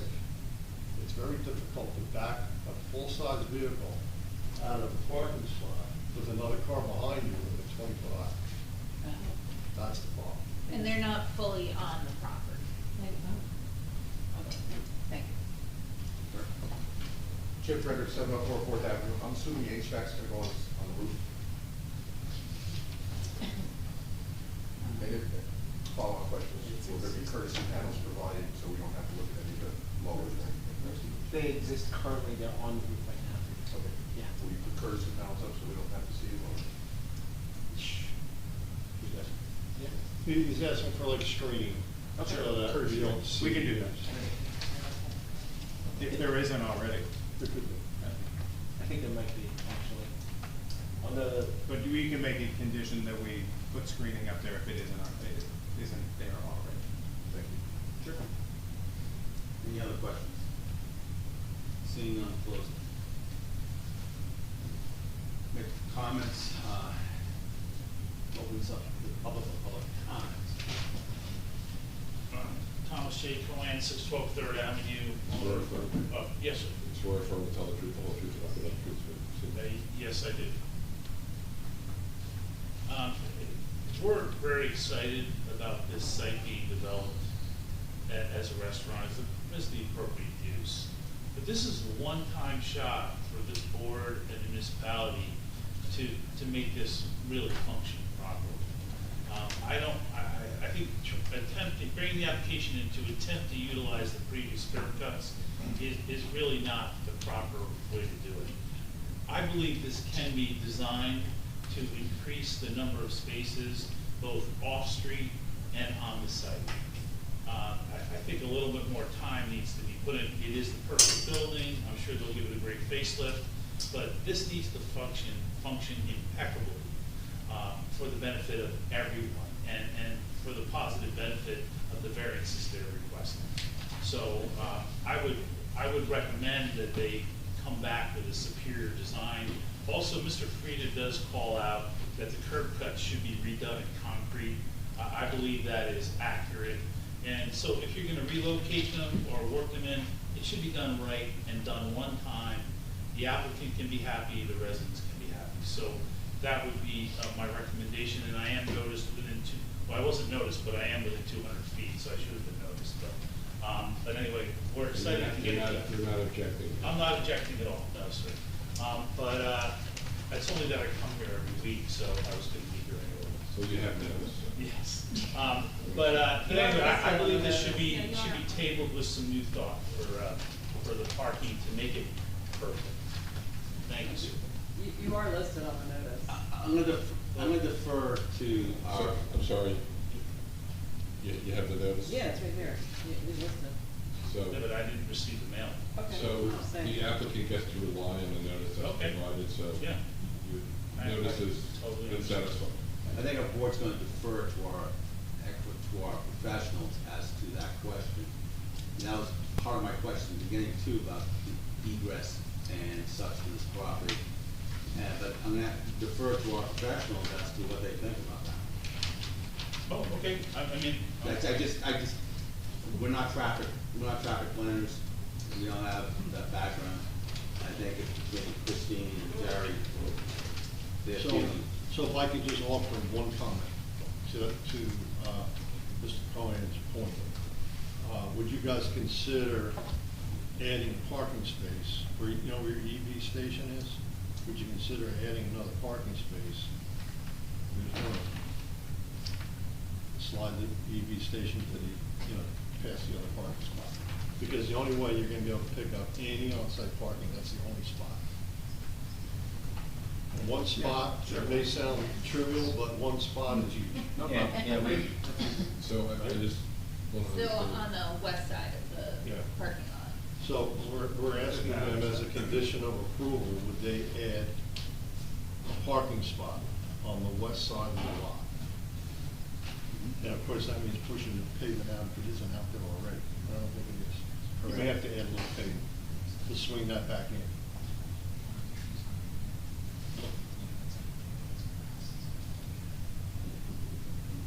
It's grass now, right? Grass and now we put trees. You were gonna put trees. No, there's trees there, that's the only issue, and it doesn't show on there. So what trees are there? Do we have any? I mean, I'm gonna show you a photograph, which I can Here, mark here. as an exhibit if you want, but you can look at Christine's phone's even better. That's it. It's right here, those So trees. those four rather large trees. Yeah, they're big. Yeah, and they kind of provide a buffer from the Yeah. home to the west. So- I'm pretty sure you're not gonna tell me you want me to. No, we don't wanna take the Yeah. trees down. So they are not, the trees are not on the plan. The only other idea for parking would be parallel parking along the edge. Which you mean just actually create spaces there? Yes, So, you could probably get 2 or 3 spots in there. right, if I could add, I do appreciate the comment, and we are willing to do whatever we can to fit as many parking spaces as we can. We do want to maintain a safe circulation throughout the site, and we're willing to do this as a resolution of approval condition. If we can add any parallel spots along Fifth Avenue, we're willing to do that. And if we're able to work with the borough and acquire additional land, we'd be willing to work with that too. But I see no other option to increase parking on site. That's it. And you're only talking maybe two or 3 tops. And I don't know how once you put 3 in there, I'm not sure how you're getting the first one out. You're probably looking She at wants 2. to leave first. You're probably looking at 2 parking spaces, but again, 2 parking spaces, you That's don't fine. want to. Yeah, there is parallel to Fifth. Yep. There's also limits with the site triangle, and we also have agreed to eliminating one of the curb cuts to add one additional space to on-street. I think that beyond what they've agreed to, there's really not much else they can do with the site. You know, they're proposing to reuse the existing building, they're not really proposing any major modifications to the site that would change the way it functions, today. So, you know, I appreciate them closing up the one curb cut and agreeing to look at adding the parallel spaces, but, it's not like they're starting with a clean slate, they're starting with what's there already. So just to reiterate, the curb cut they're closing is on Fifth. Did that. So there'll be absolutely no egress on Fifth Ave. Right. The curb that's there now, just curious, if I remember correctly, the curb that's there now is a shallow curb where people, when it was 7-Eleven, people would drive out onto Fifth Ave as it was. So we'll have to take a look at that and see if a replacement curb is necessary. Yeah, it's not, there's a tree in the way. When I was there was cars parked there, so. But if I get offer one thing, my client would not be able to do anything with the curb. No, I understand, that's not your, that's Yeah. not yours. Yeah. I understand. No, so close that up, that makes sense. And then you get parallel parking against this. You can get probably 2 spaces. And potentially get another space. That makes sense. The only thing you can do. Any other questions from the public? I hope not. It's allergies this time of year. Comments from the public? Seeing none, close. I have nothing. Nothing further to add? Allergies. No, it's nice to see this location to be developed, and it sounds like obviously you have experience in this business, so it's not a one-off, and it should, the town growing, be a viable business for the town, and a good asset. The only thing I don't see, which I haven't really seen anything, is how the building's gonna be, what's gonna look like when it's done. We can submit architectural plans. If the board wants to see them now, we can show them. I don't have an architect here. That's No, then that's no point. But as long as it meets the, obviously up to code. like, and the lighting and such. All right. So basically, we talked about closing, I'll make a motion to approve the application with some changes that we have to do. With the changes we have to Do. do. Thank you. One is to close up Fifth Avenue egress, access to the parking lot. 2 is adding 2 parallel parking spots to Fifth Avenue on the site. Variance for the positioning of the dumpster, and it's gonna be shielded with arborvitae and such from the property. Verify that there is a shielding on the rooftop for the mechanicals. Screening for the mechanical will be added. Right. Yeah, if it's not there now, it will be added. And they're gonna replace the pavers in the driveways. Replace the pavers. In the driveways, so and put in concrete. Is there an additional spot on the western side? Add an additional parking spot? No, because the trees, Because it of the doesn't, trees. it doesn't. Yeah, keep the trees, and that's where the EV spot is gonna go anyways, correct? Yes. And then we'll look to see if we can get 2 parallel spaces in. You should be able to. That's fine. And then we missed, I second it again. second again. It's been third, it's been third. For the 30, yes. Ms. Saracine? Yes, I'm always glad to see vacant buildings on Main Street, have new business come to town, it's really great. Councilperson Mahoney? Yes, I look forward to this, and thanks for working to get as many spots as possible. Appreciate Yes. Good luck. Ms. Burnett? Yes, I want to thank you because there are so many restaurants, although room across the street, half down the street has no parking at all, and people still support them, and they do really well, and people manage to find a parking spot. So thank you and good luck. Ms. Hernandez? Yes, Luke Wilshire,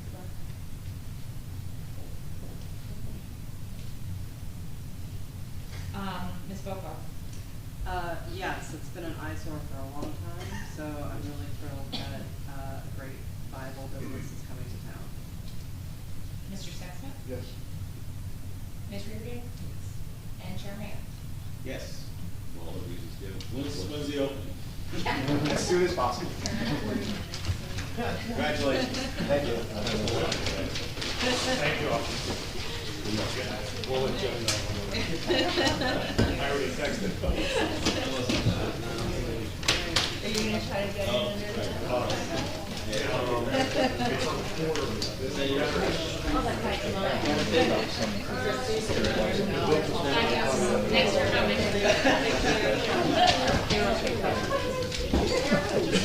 I did. Thank you. I did too.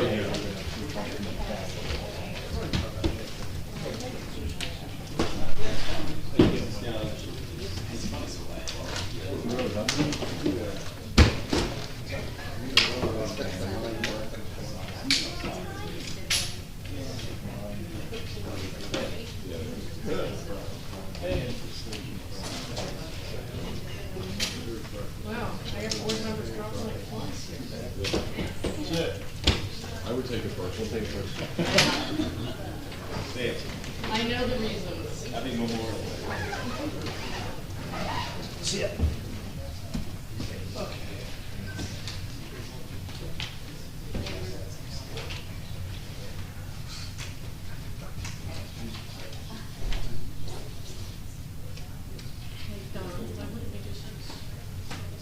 You can use Oh, those. sorry.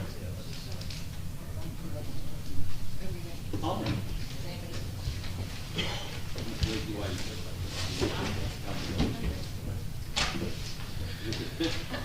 We're all good.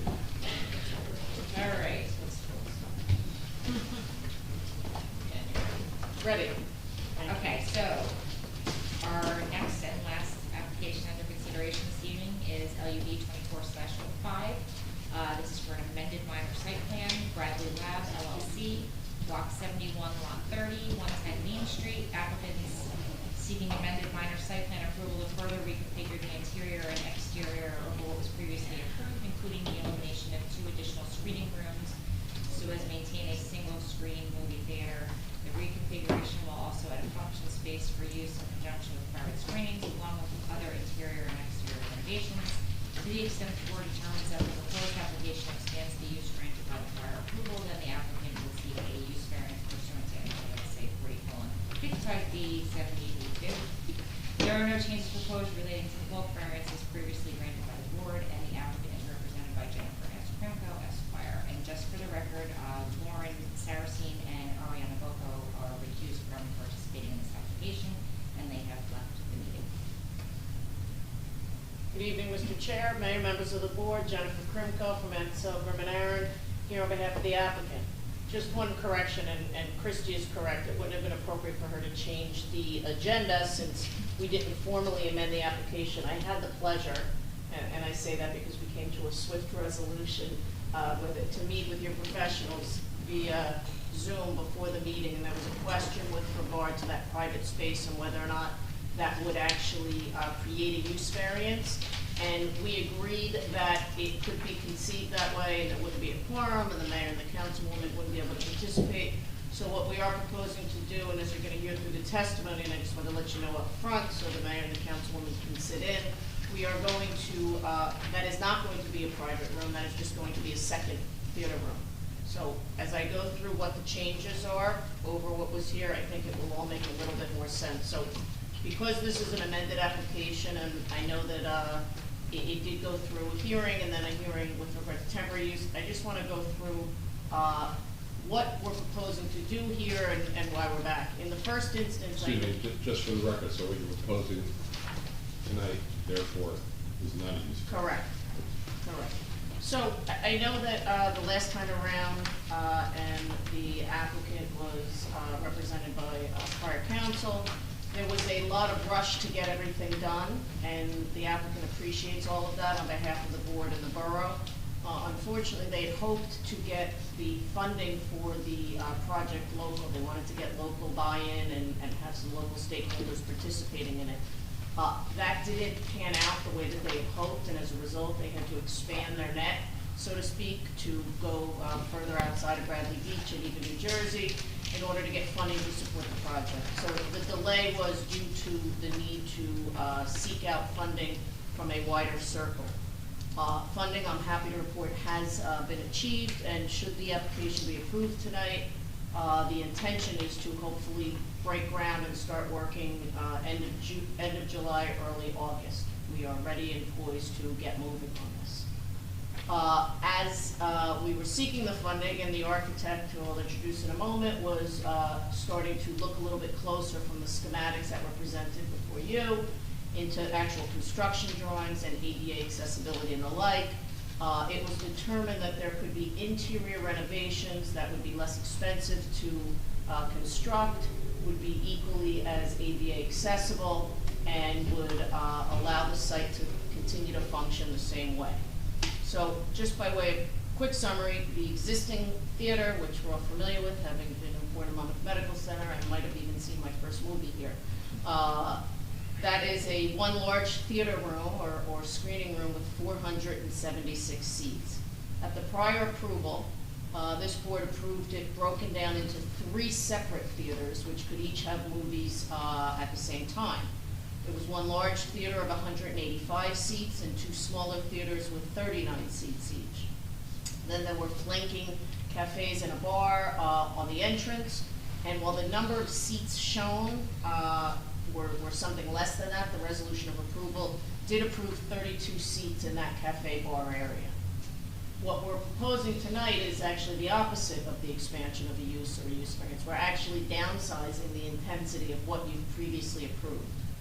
We want to go to 2 theaters, so it'll be one large theater at 186 seats, and then one smaller theater in the back. And part of the reason it's being moved to the back is one, so there'll be no interference between the movies, and second, it helps with ADA accessibility to have the ways to get back there. There, as you're going to hear through the testimony, that will be a more flexible screening room. For example, if a director or an actor who came for the screening wanted to give a Q&A, it could be done in a more informal setting, kind of sitting around a table together with the screening. So there's not going to be fixed seats. What we can commit to is that there will not be more than 39 seats in that room based on the size, so it'll be similar in capacity as the one of the 3 theaters you already approved. The layout of the so overall there's a reduction in 38 theater seats over what you previously approved. Additionally, the cafes and the bar as shown show a total of 27 seats as laid out now. You already approved 32, so that's consistent. There are no changes to the use at all. It's exactly what you previously approved, only instead of having 3 separate theaters, we're now just going to have 2 separate theaters. Well, there's going to be some slight modifications to the interior and even to the exterior, as you'll hear from the architect. We're not making any changes to the variance relief you granted. As you'll hear, the impervious coverage goes up a touch, but it's still under the 100% that is permitted. And the last thing I will say before I'm going to introduce the witness and move in some evidence is there was testimony at the time that the last movie would start at 9 p.m. And that was a misstatement. Actually, the person who testified at the time as the representative is no longer with the company. And based on the other theaters that the company operates, one opening up shortly, another one opening up shortly, we are seeking to have the last movie start at 10:30 p.m. And that's just to allow the flexibility that if we have a 7 o'clock movie going and it happens to be a long one, like, what was the one that was just that with Barbie? Barbie? No, not Barbie. Oppenheimer. Oppenheimer. Yeah, Oppenheimer. If it happens to be a long movie, we don't want to lose our ability. What was it called? No, the two ran together. Oh, yeah. Very different. Yes, right. So we just wanted to have the flexibility, I think that to say that the last movie's gonna start at 9, it would be an unfair restriction as compared to all of the much larger movie chains, throughout the state. I don't know that any of them have movies that don't go past 9 o'clock when they're starting. Other than that, we're not seeking to change anything as it relates to, the prior approval. I do have with me, and I'll move it, let me start by going with the plans that we have. A1 is the survey of property from Charles Surma, and that is dated 9/17/18. A2 are the architectural plans prepared by Passman Arcolino Architects, and that is dated 4/29/24. And then lastly, A3, and it wasn't at the last meeting, and obviously because the pretty pictures always help remind you what a benefit this is going to be, I have just replicated, so split them and ask you to pass them out, the color rendering of what hopefully this beautiful theater will look like once the renovations are completed, and this was moved in and testified at the last meeting. So, with what was quite a mouthful of considering all of the changes, I think as succinctly as possibly to be said, I'd like to reintroduce Don Passman, since it's a new hearing, he does need to be resworn, and he was the architect at the prior meeting. Frank, anybody else? No. Okay. So Mr. Passman, good evening. Ms. Bell, Mr. Friedman, also please raise your right hand. Please, do you swear affirm to tell the truth, the whole truth, and nothing but the truth, and after Yes, I do. And Don, I know you were accepted as an expert at the prior hearings. Is your license still in good standing? Yes. There's no incidents that we should know of that would render you no longer an expert? No. Okay, good. Thank you. So, I know that I gave quite a mouthful, but why don't you, from an architectural standpoint, I know the uses stay the same, walk the board through the changes to the interior and the exterior. So, in dividing up the 3 theaters was quite complex. This one seems to be a little bit easier. We are maintaining more of the bathrooms that were there prior, but we're upgrading them, and we're adding 2 additional barrier-free toilet rooms, one in the front and one in the back. There's probably less structure in this one than the previous approval. So I have sheet A5 up on the screen, Right. and that shows on the top what was approved, and on the bottom what we're proposing. That's correct. And I'd indicated that as you walk in, the cafe and the bar is essentially configured the same, slightly changed because the bathroom configuration changed. That's correct. And then as you came in, previously there were the 2 private theaters that you had to kind of walk around and through in order to get to the main larger theater. That's correct. And in the proposed, we're eliminating the 2 theaters as you walk in, and you figured out a way to make it more ADA accessible. You talk about the ramp and the access and how that's separate now from the theater. Right, on the south side, it's a handicap ramp that'll get you back down to that lower, newer, smaller theater area. But, and it was similar to the other one, actually. But part of this thing is that the previous approval had a very elaborate seating arrangement with platforms and so forth, so it was a stepping platform. Whereas the current theater is a concrete slab that slopes down to the bottom. The latest plan we're proposing is using most of that same concrete slab, keeping that slope. Just up at the top, we're leveling it off from where it's highest point, if you will, making that a platform up there for handicap seating in the back. Although there will be some handicap seating down low along that ramp. So. And handicapped accessibility is not only through the front, but they can also access through the back as well. You're proposing a ramp in the back. You can. Okay. And the only other significant change that I think would be visibly noticeable, could you go to the elevations, please, Christine? Yeah. So, Is it the next? Yeah, that one. So in the previously approved, we were doing a small roof addition where it says new stucco. yes, that was in the upper right there. Right. Right there. And we're no longer proposing that. That was to get access to this, it used to be the projection room, and in this previous proposal, it was gonna be used as some office space. There was actually a projection room there also.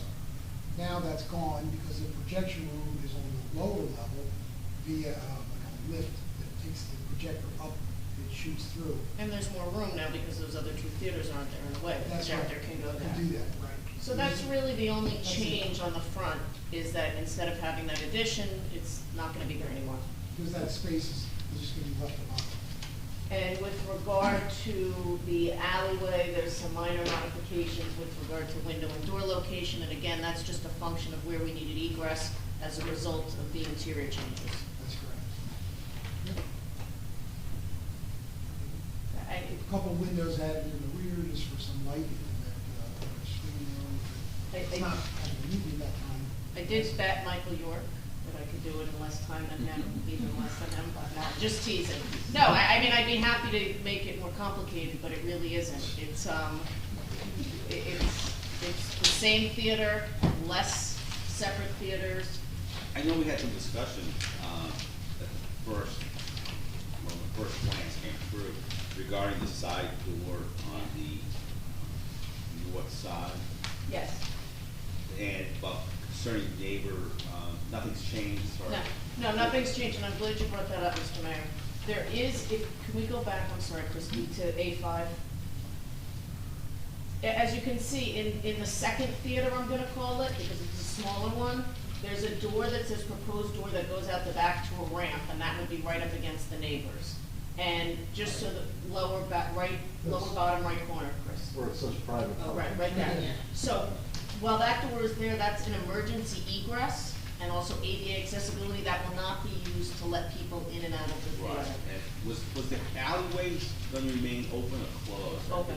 It's gonna be open, so you'll be able to go behind, the general store there, Yaman, to access Second Avenue. It will function the same way it did previously and how you previously proved it. We're not changing any of that. And the lighting has been, now you have to. Everything was updated, I believe, for resolution compliance. We have the prior resolution compliance letter, and obviously we'll address all of Jerry's, and Jerry and Christine's, notes in there. Also, the lighting on the marquee lighting, I think there was some discussion also too about how long it would stay on at night due to, apartment building, apartments across the street. Certainly, whatever was. Whatever, I think there was a discussion. I on believe that was in the last resolution. Yeah, okay, I just want to make sure it's all covered. We're not making any changes. Okay. It's I just would the- recommend just a condition of this approval is that they comply with With all prior. approvals. Right, with the only change being from the prior approvals is the time the last movie will start.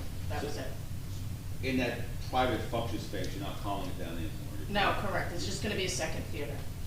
But And yeah- again. But yeah, it's gonna be used as a private. Well, no, and it's still gonna be a theater, and just so everyone understands, in the prior iteration that you approved, that was exactly what those other two theaters were for. You have the large theater for the general public, you have the smaller theaters. We're just for- trying to preclude the use of it getting the use variance, right? Right, correct. All right, I just No, wanted to get yes, the record. so again, no, and I just wanted to be abundantly clear that it's just gonna be a second theater. Well, TV could be in there, that's a second. No, it'll be a theater.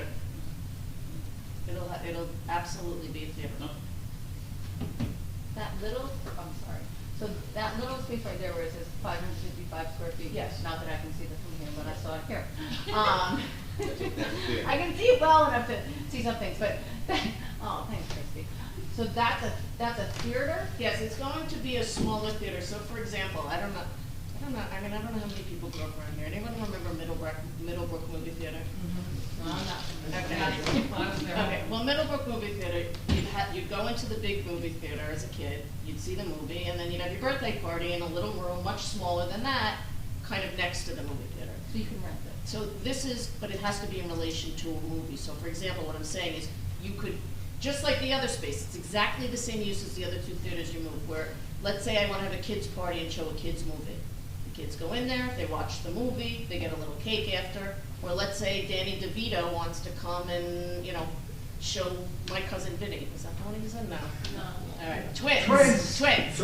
Let's say, so Danny DeVito, so he would watch it with you, and then there could be a question answer afterwards with him in there. So it's really going to function as a theater, but it's just going to be a more relaxed Has to be a space. movie-specific use. Of course. So it's not gonna be rented out as a birthday party site. No, not unless there's a movie going on with it.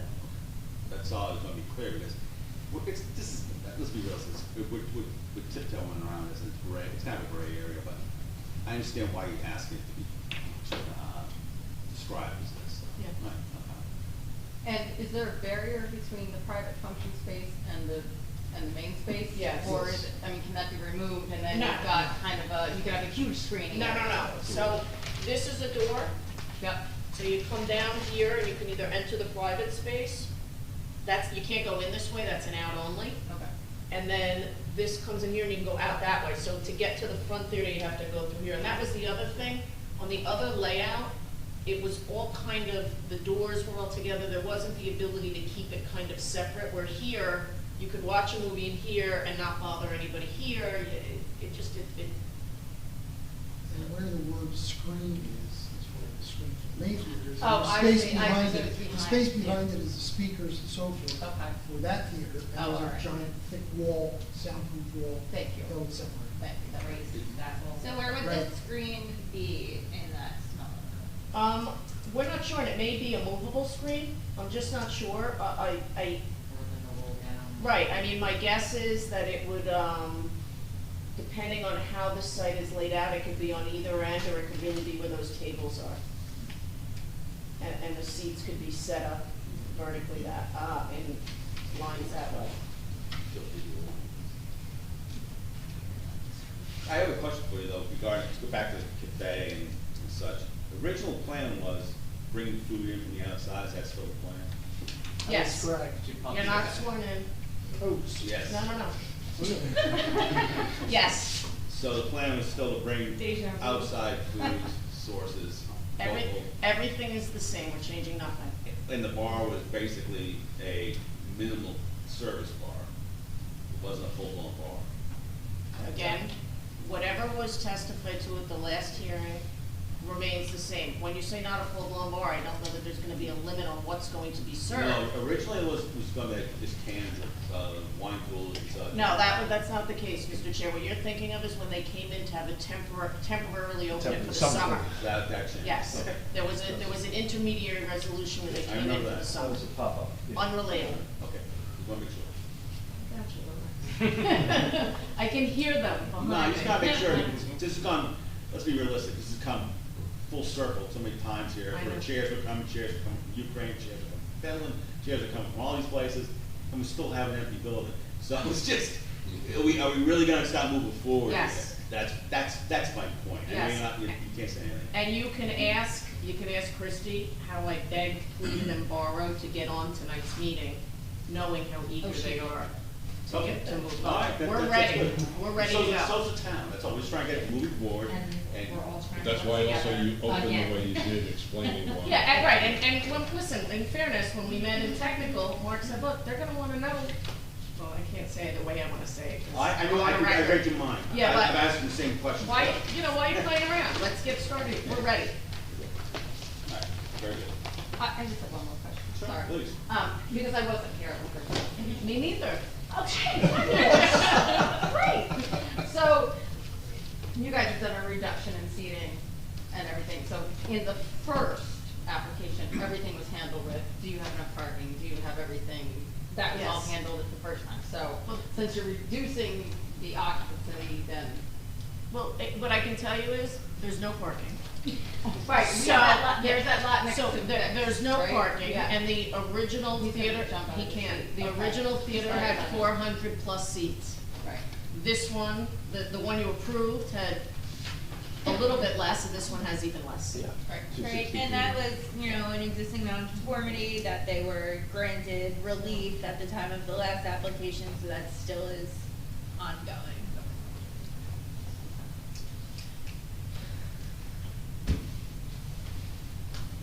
Good. Yeah, we're gonna park at the restaurant. All right. Kidding. Any, are you finished? I'm all done, sir, Okay. thank you. I'd like to open this portion of the application up to the public for public questions. Sir? Sean Ryan, owner of Feds, 120 Main Street. A couple questions, couple concerns. Side door to the north, are we going to use that to allow people to leave? Because the right of way behind my building is owned by the town, the lady's very poor, and it's not in very good repair. So, leaving that way, and the curb cuts back there, it's a 100-year-old building. So it's concern for me and my business, concern for the townspeople and customers. And just That's so. number one. Wait, you mean this way, right here? Yeah, no, going down the alley. This way? Straight out. And Towards that. See it? No, but that's not the intention, the intention is to. So what happens in the past is people leave these doors, go behind our buildings, and down the alleyway towards Second Avenue. That's a major concern, to make sure that, how do we We control have a that? fence. There's a fence going in? Yeah, go back to the site plan. There's a fence going here. Yeah. Yeah. Yes. If you looked at the original approval, It's right here. we took that into consideration. So here, wait. There's gonna be a fence, we can't go across. So that answers that question. That's good, because it's a situation out there. Yeah, Lighting's bad, new- we're not gonna improve it. Yeah, new fence, 6 feet, no one's going over. I'm hearing that parking's already a problem. The town keeps approving Darcy's based on the governor's, executive order. We can't- we Which is can't gonna do expire, anything. right? But it was at town's pleasure to reapprove that. So we already have parking, it's a parking on my end of the town, it's a 12-month problem, where it used to be a 4-month problem. So construction's gonna start in July and August. We're gonna have construction vehicles, workers, dumpsters. Where they all parking? So a couple things. The first is, best case scenario, we start in July and August.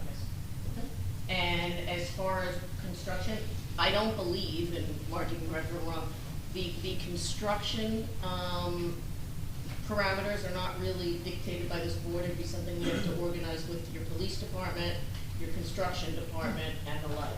So I don't think that this board has jurisdiction to say how the construction practices would be. Okay, so I'm gonna put on record here that I'm concerned about parking, so if I'd like to know that we're gonna take that going forward, especially with construction vehicles.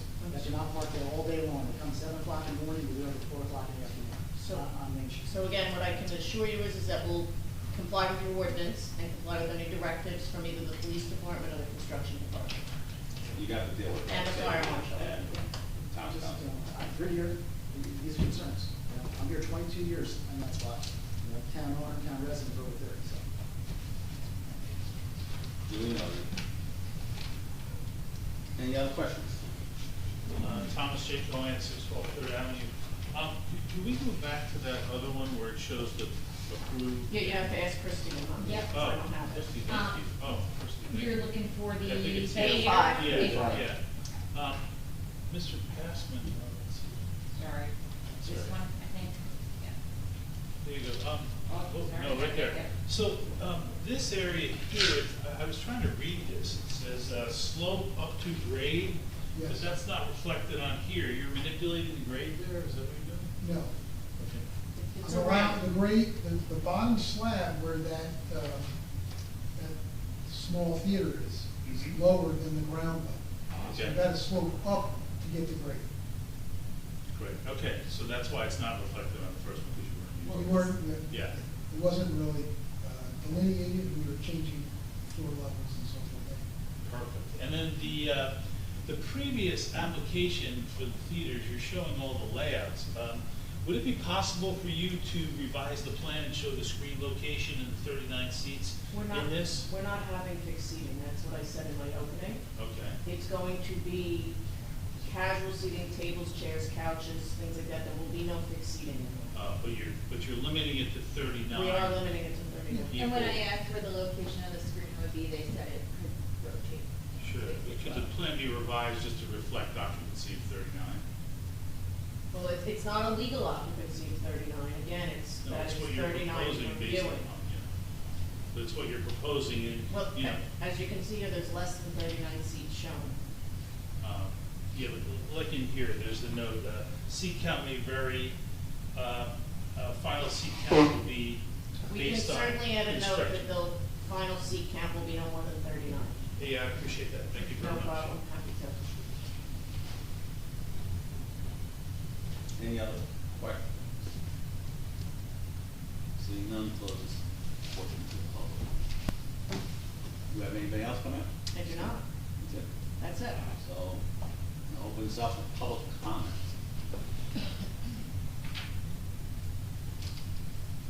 We'll close it. come this far. Again, and I don't think it needs to be said again, but I will, just because I'm getting paid to be here. By the hour? Yeah, so I'm gonna make, I'm gonna make it very quick. What we're proposing tonight is less than what you previously approved, and it's going to allow us to not make as major the renovations to this building as was previously required, and will allow us to get started even sooner. We're all excited to get this open as you are, and based on the fact that other than the time for the last movie, all the conditions of the prior approval would still apply. That essentially, you're just approving a little bit less than what you already did. I'd just like you to make a note to yourself and to your persons paying you for this, that I do believe that the gentleman from Finn's has a valid point.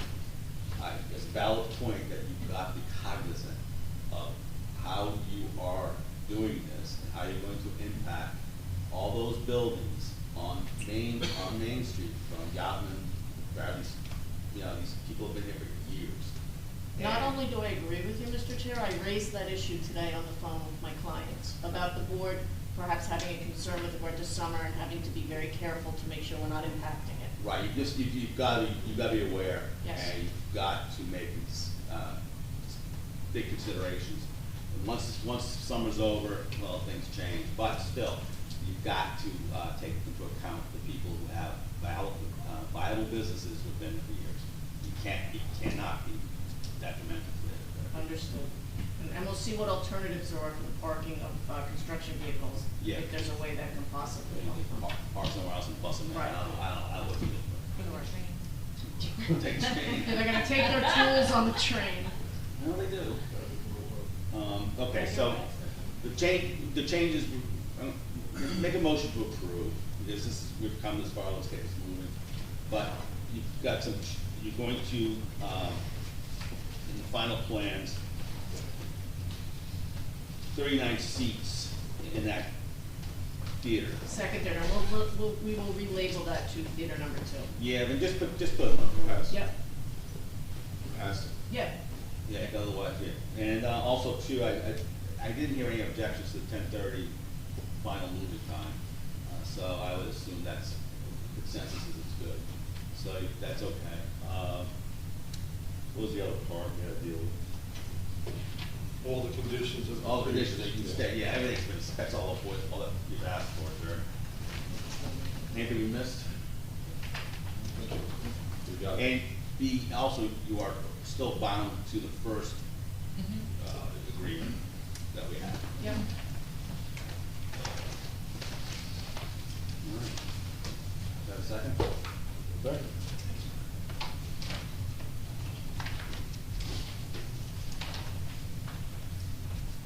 Councilperson Mahoney.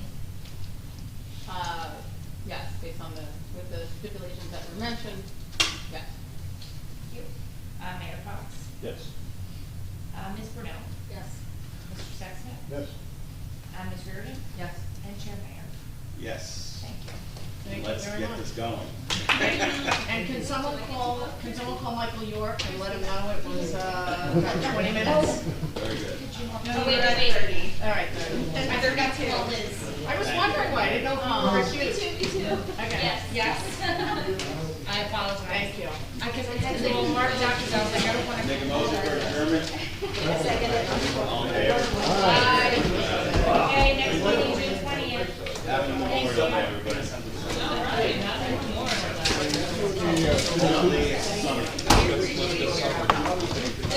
What the weather was. We don't study on the weekend.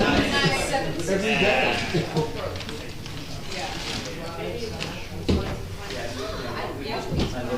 Memorial Day weekend. It doesn't make sense. Sunday and Saturday on Friday, or Saturdays on Friday, and Sundays on Saturday.